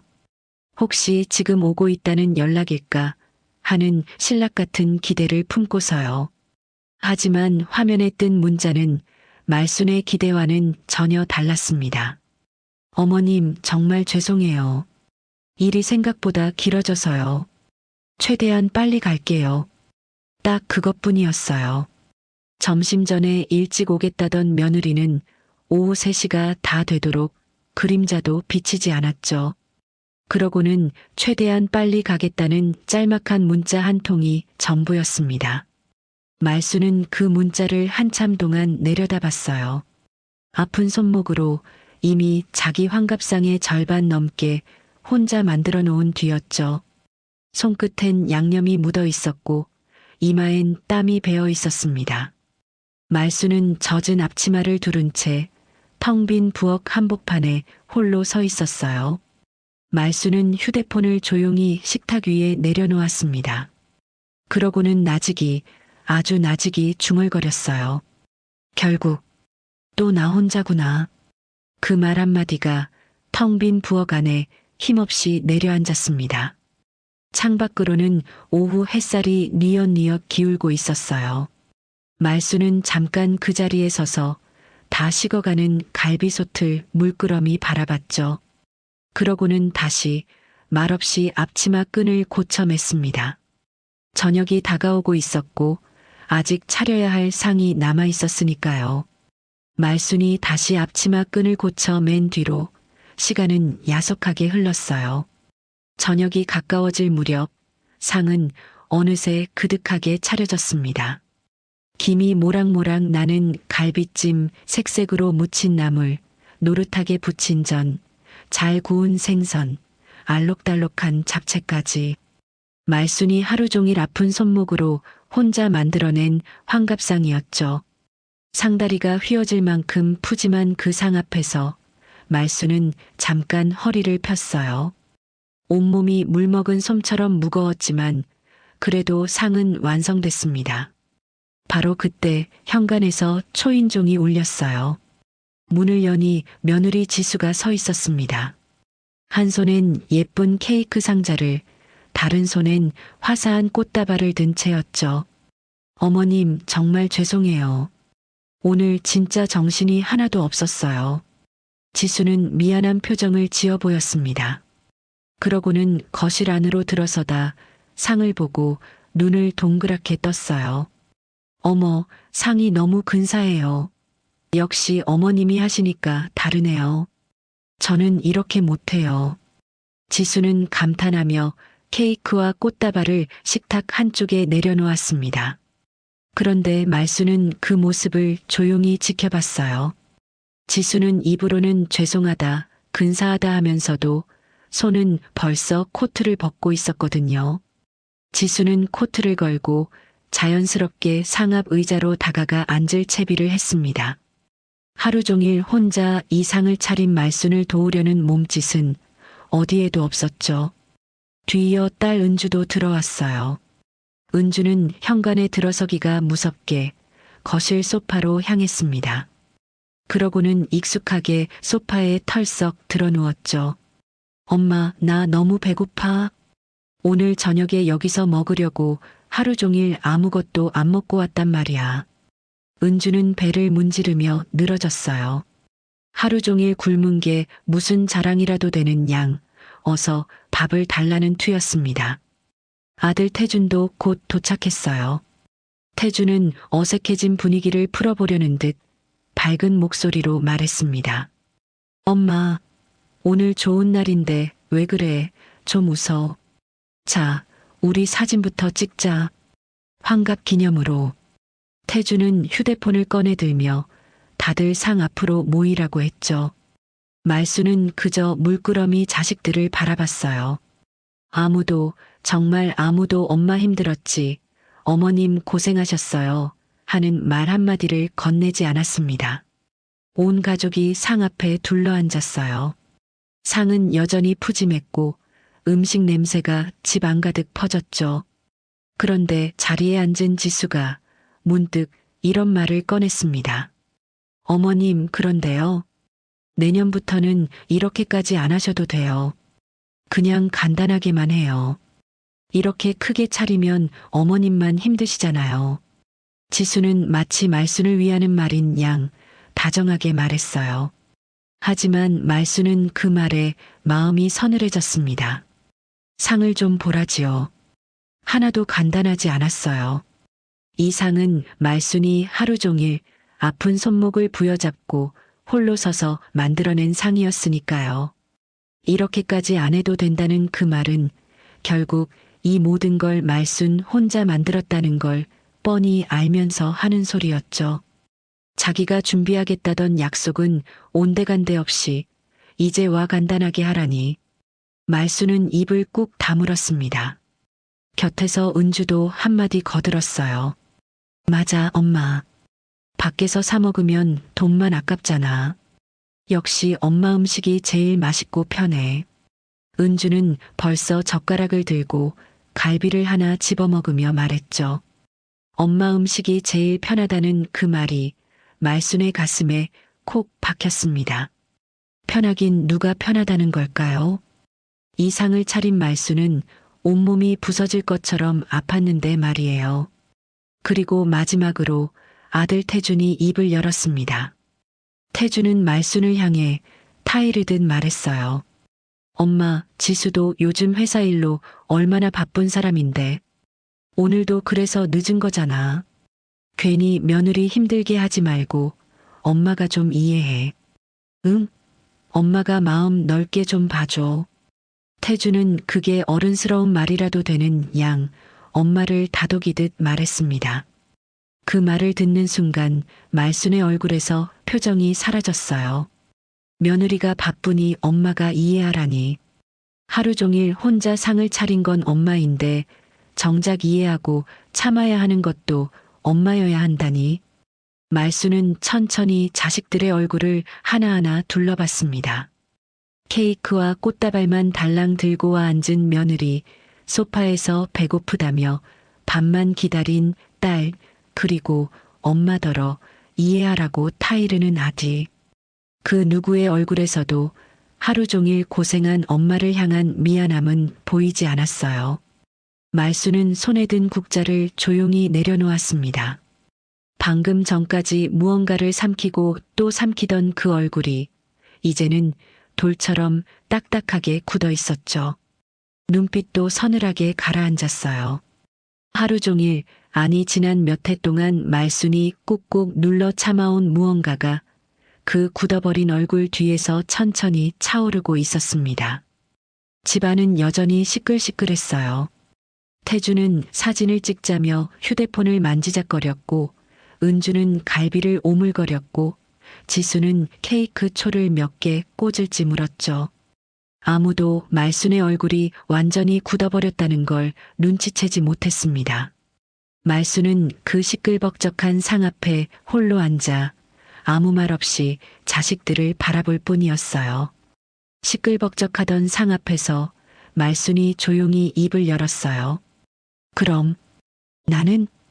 말순의 목소리는 낮고 잔잔했습니다. 그런데 그 한마디에 왁자하던 집안이 잠깐 멈칫했어요. 태준이 사진을 찍으려다 말고 고개를 들었죠. 응? 뭐가 엄마?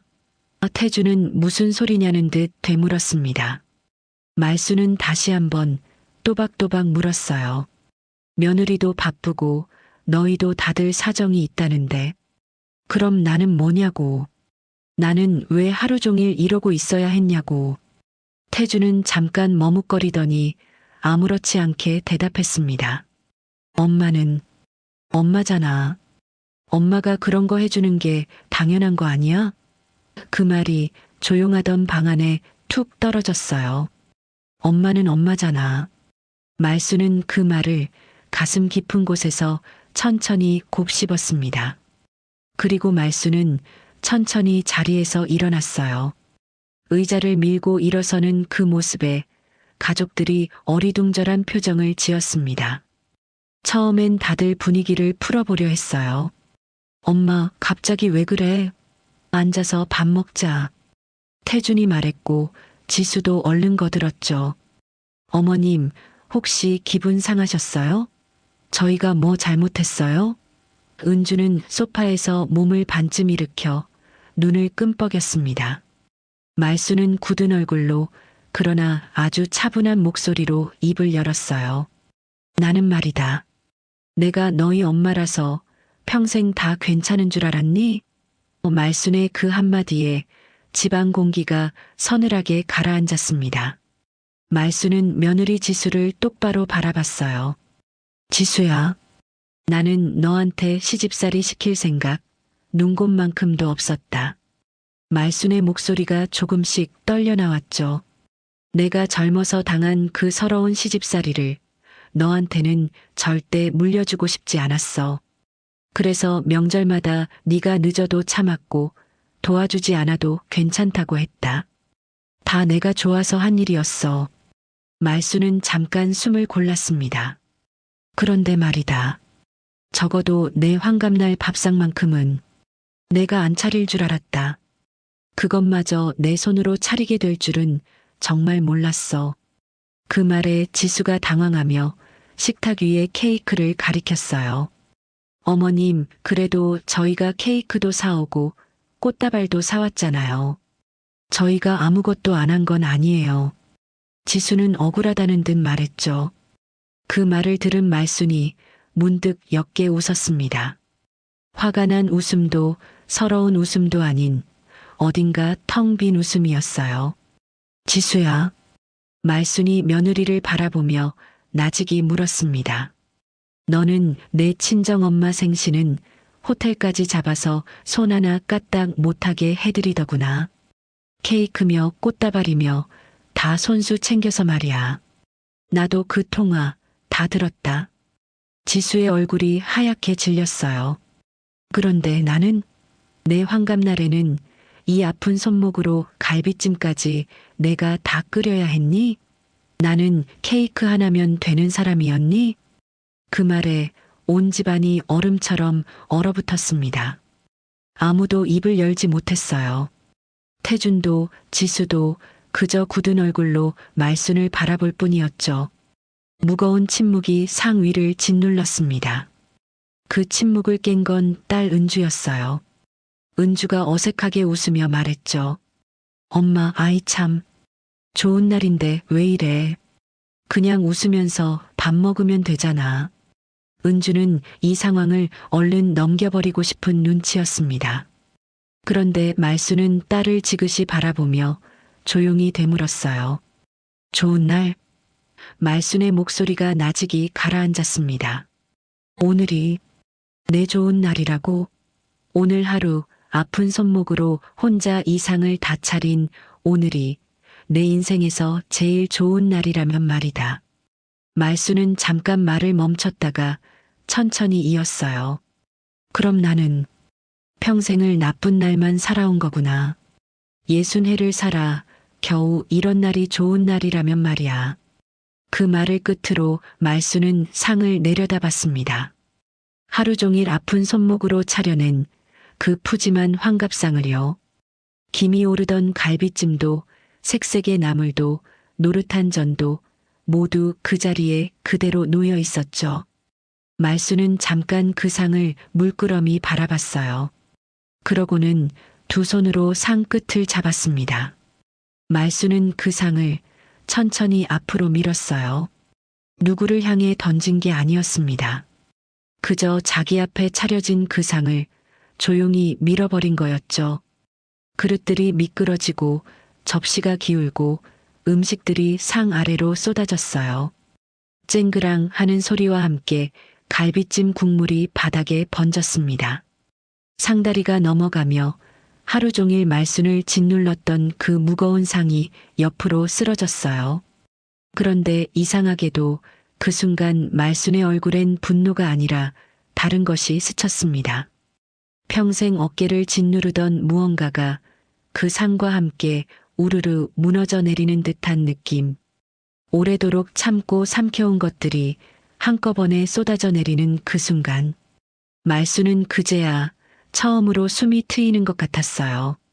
그건 화풀이가 아니라 60해 만에 처음 느껴보는 해방감이었습니다.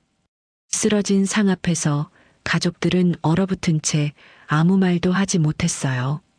바닥에 흩어진 음식과 깨진 그릇, 그리고 그 앞에 우뚝 선 말순.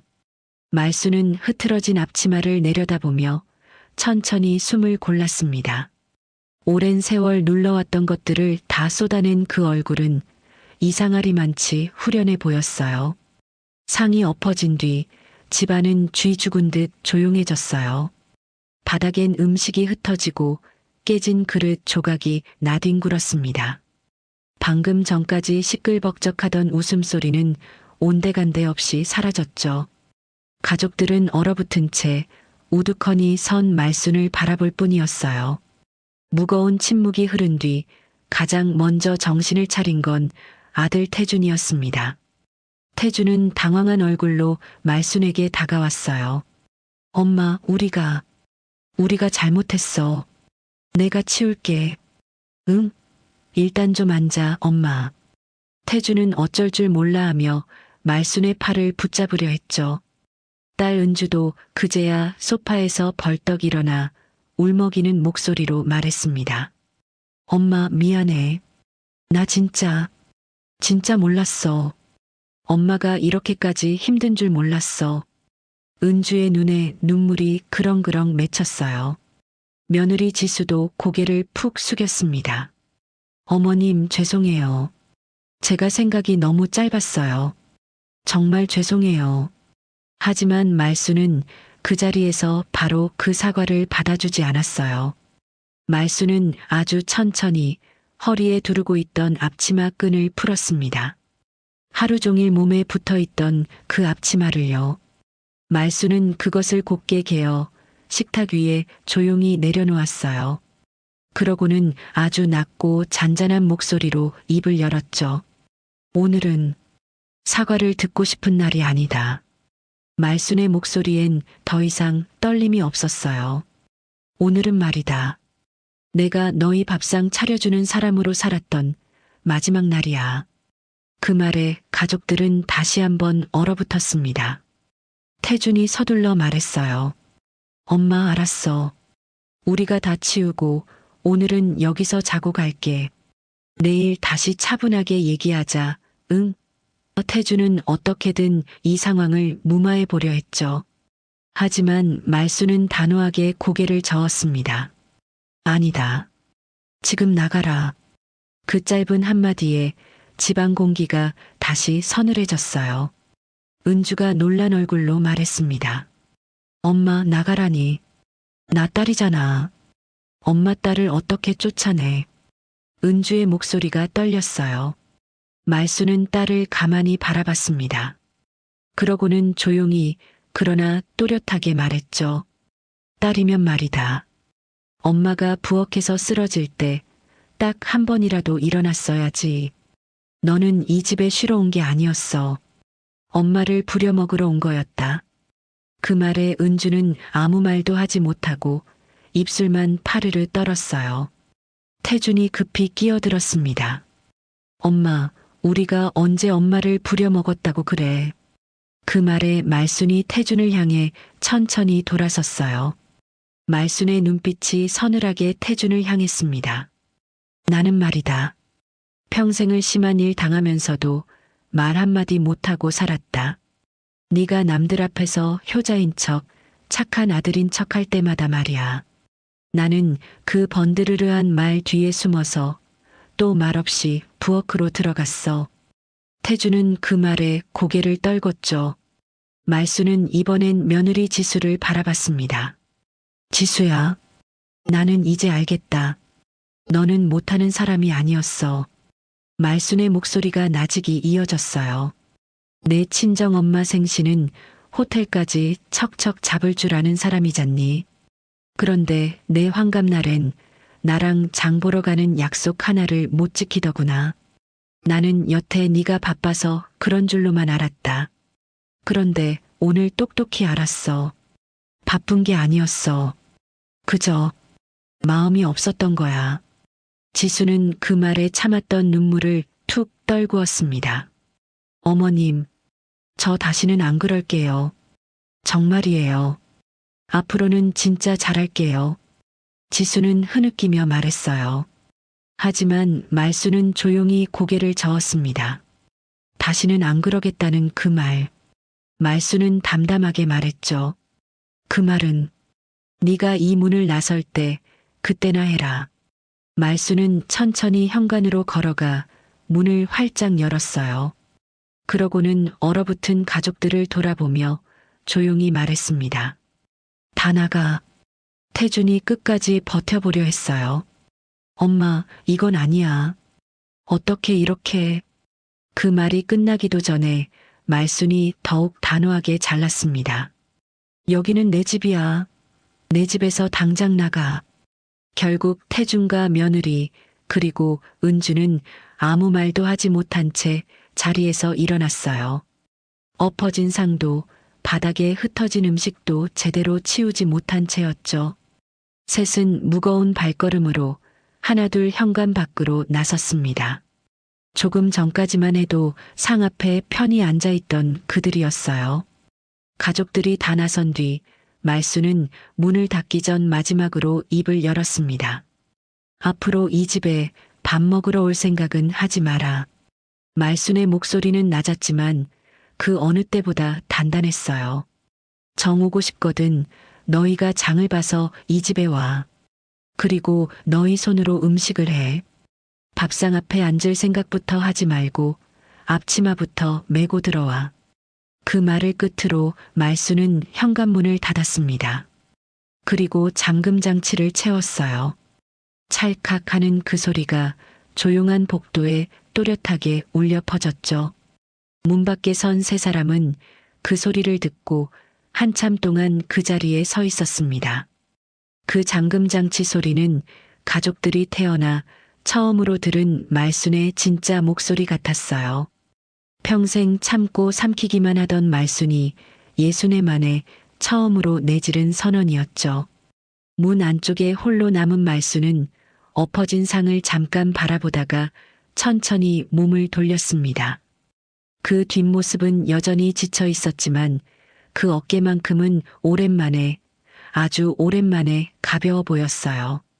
환갑날 그 소동이 있고 난 뒤 며칠이 흘렀어요. 말수는 그날 이후로 마음이 한결 홀가분했습니다. 이상하게도 평생 어깨를 짓누르던 무언가를 다 내려놓은 것 같았죠.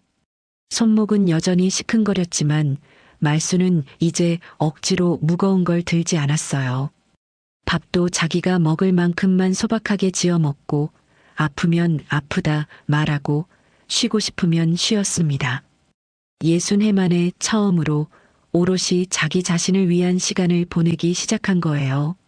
그런데 그 조용하던 집에 변화가 찾아왔습니다. 며칠 뒤 아침 초인종이 울렸어요. 말순이 문을 열자 뜻밖에도 며느리 지수가 서 있었죠. 그런데 지수의 모습이 예전과는 달랐습니다. 손에는 케이크나 꽃다발이 아니라 묵직한 장바구니가 들려 있었어요. 안에는 갈비며 나물이며 손질할 재료들이 가득했죠.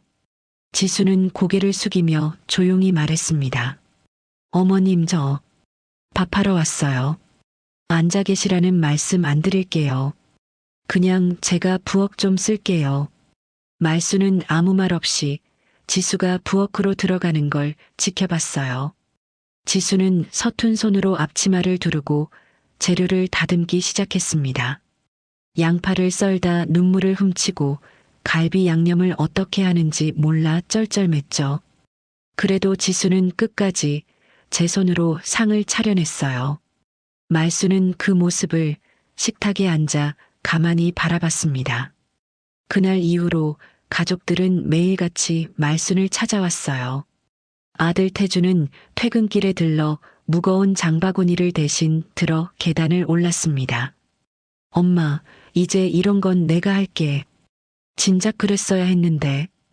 태주는 고무장갑을 끼고 어색한 손놀림으로 설거지를 했어요. 처음엔 그릇 하나 제대로 못 닦아 서툴렀지만 그래도 매일 부엌 앞에 섰죠. 딸 은주도 마찬가지였습니다. 은주는 소파에 눕는 대신 엄마 옆에 앉아 나물을 무쳤어요. 엄마, 이거 이렇게 하는 거 맞아? 나 진짜 하나도 몰랐네. 은주는 서툰 손으로 반찬을 만들며 자꾸만 눈시울을 붉혔습니다. 엄마 미안해. 나는 엄마가 다 해주는 게 당연한 줄만 알았어. 엄마가 얼마나 힘든지 한 번도 생각 못했어. 은주의 사죄는 이제 말이 아니라 행동이었어요. 세 사람은 하루도 빠짐없이 찾아와 사죄했습니다. 그런데 그 사죄는 죄송해요. 다시는 안 그럴게요 하는 빈말이 아니었어요. 앞치마를 메고 장을 보고 부엌에 서서 제 손으로 하는 사죄였죠. 말순이 그날 문을 닫으며 남긴 그 말.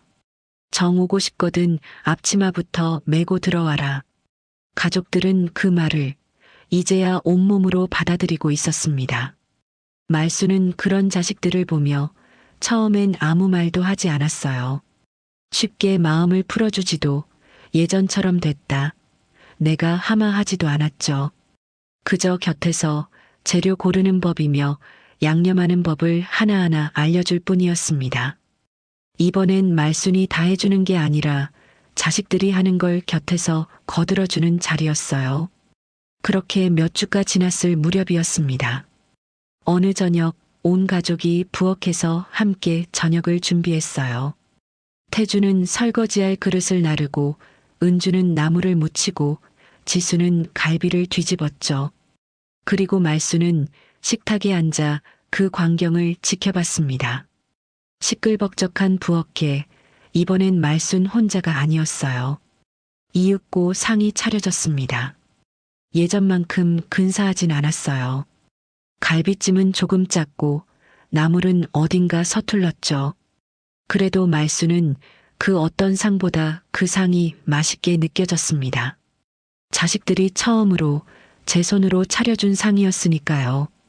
말순은 그제야 오랫동안 닫아두었던 마음의 문을 조금씩 열었어요. 그렇다고 지난 세월의 서러움이 다 사라진 건 아니었습니다. 하지만 말순은 알았죠. 이제는 자식들이 엄마도 사람이라는 걸, 엄마의 손목도 아프고 엄마의 어깨도 무겁다는 걸 비로소 알게 되었다는 것을요. 밥을 먹기 전 은주가 조심스럽게 물었어요. 엄마, 우리 이제 가끔 와서 같이 밥해도 돼? 말순은 잠깐 그 얼굴들을 둘러봤습니다. 앞치마를 두른 며느리, 고무장갑을 낀 아들, 나물 무치느라 손이 벌게진 딸. 말순은 오랜만에 아주 잔잔하게 웃었어요. 그래, 오대, 앞치마는 꼭 메고 들어와라. 그 말에 온 식구가 소리내어 웃었습니다. 부엌엔 오랜만에 따뜻한 웃음소리가 번졌어요. 창밖으론 저녁 노을이 붉게 물들었고 그 노을빛이 말순의 편안해진 얼굴 위로 부드럽게 내려앉았죠. 60해를 살아 이제야 비로소 말순은 진짜 대접받는 법을 알게 되었습니다. 그건 누가 차려준 상이 아니라 자기 목소리를 낼 줄 알게 된 그 용기에서 시작된 것이었어요. 여러분, 오늘 말순 씨의 이야기 어떻게 들으셨나요? 말순 씨는 평생을 남을 위해 살아온 분이었어요. 시부모님 병수발에 남편 뒷바라지에 자식들 학비까지 손에 물 마를 날 없이 오직 가족만 바라보며 걸어온 세월이었죠. 그리고 며느리한테만큼은 자기가 겪은 서러움을 물려주지 않겠다며 늘 먼저 참고 먼저 배려했습니다. 그 마음은 처음부터 끝까지 진심이었어요. 그런데 참 이상하죠. 말순 씨의 그 따뜻한 배려가 어느새 가족들에게는 당연한 것이 되어버렸습니다. 엄마는 엄마잖아. 그 한마디가 말순 씨가 평생 해온 모든 희생을 아무것도 아닌 걸로 만들어버렸어요. 가족들은 말순 씨를 사랑하지 않은 게 아니었습니다. 다만 엄마도 아프고 엄마도 힘들고 엄마도 대접받고 싶은 한 사람이라는 걸 잊고 있었을 뿐이죠. 말순 씨가 환갑상을 엎은 그 순간은 화풀이가 아니었어요. 그건 60해 만에 처음으로 자기 목소리를 낸 용기였습니다. 나도 사람이다. 나도 대접받고 싶다. 그 당연한 말을 말순 씨는 60이 되어서야 겨우 꺼낼 수 있었던 거예요. 혹시 지금 이 이야기를 들으시는 여러분 중에도 말순 씨처럼 늘 참고 삼키기만 하며 살아오신 분이 계실지 모르겠습니다. 가족을 위해서라면 내 아픔쯤은 뒤로 밀어두는 게 익숙해지신 분들이요. 그런 분들께 꼭 말씀드리고 싶어요. 참는 게 사랑은 아닙니다. 때로는 내 마음을 솔직하게 말하는 것이 나도 가족도 함께 사는 길이라는 거요. 그리고 혹시 누군가의 희생을 당연하게 여기고 계셨던 건 아닌지, 오늘 이 이야기가 우리 곁에 있는 소중한 사람의 구분 등과 아픈 손목을 한 번 더 돌아보는 계기가 되었으면 좋겠습니다. 말순 씨는 결국 자식들의 진짜 사죄를 받았어요. 그건 말이 아니라 앞치마를 메고 부엌에 서는 행동이었죠. 우리 인생도 그렇지 않을까요? 진짜 마음은 결국 행동으로 전해지는 법이니까요. 여러분의 이야기도 들려주세요. 여러분은 가족을 위해 어떤 세월을 보내오셨나요? 혹시 말순 씨처럼 서러웠던 순간이 있으셨나요? 아니면 뒤늦게 부모님의 마음을 깨달은 경험이 있으신가요? 댓글로 여러분의 이야기를 남겨주시면 제가 하나하나 정성껏 읽어보겠습니다. 여러분의 이야기가 또 다른 누군가에게 큰 위로가 될 거예요. 오늘 이야기가 마음에 와닿으셨다면 좋아요 꼭 눌러주세요. 여러분의 좋아요 하나가 이런 따뜻한 이야기를 더 많은 분들께 전할 수 있는 큰 힘이 됩니다. 그리고 아직 구독 안 하신 분들은 지금 구독 버튼도 눌러주세요.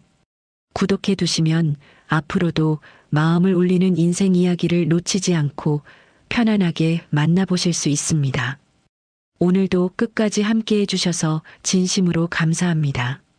늘 건강하시고 부디 오늘 하루도 스스로를 아끼고 대접하는 하루 보내시길 바랍니다. 그럼 저는 다음 이야기로 다시 찾아뵙겠습니다. 감사합니다.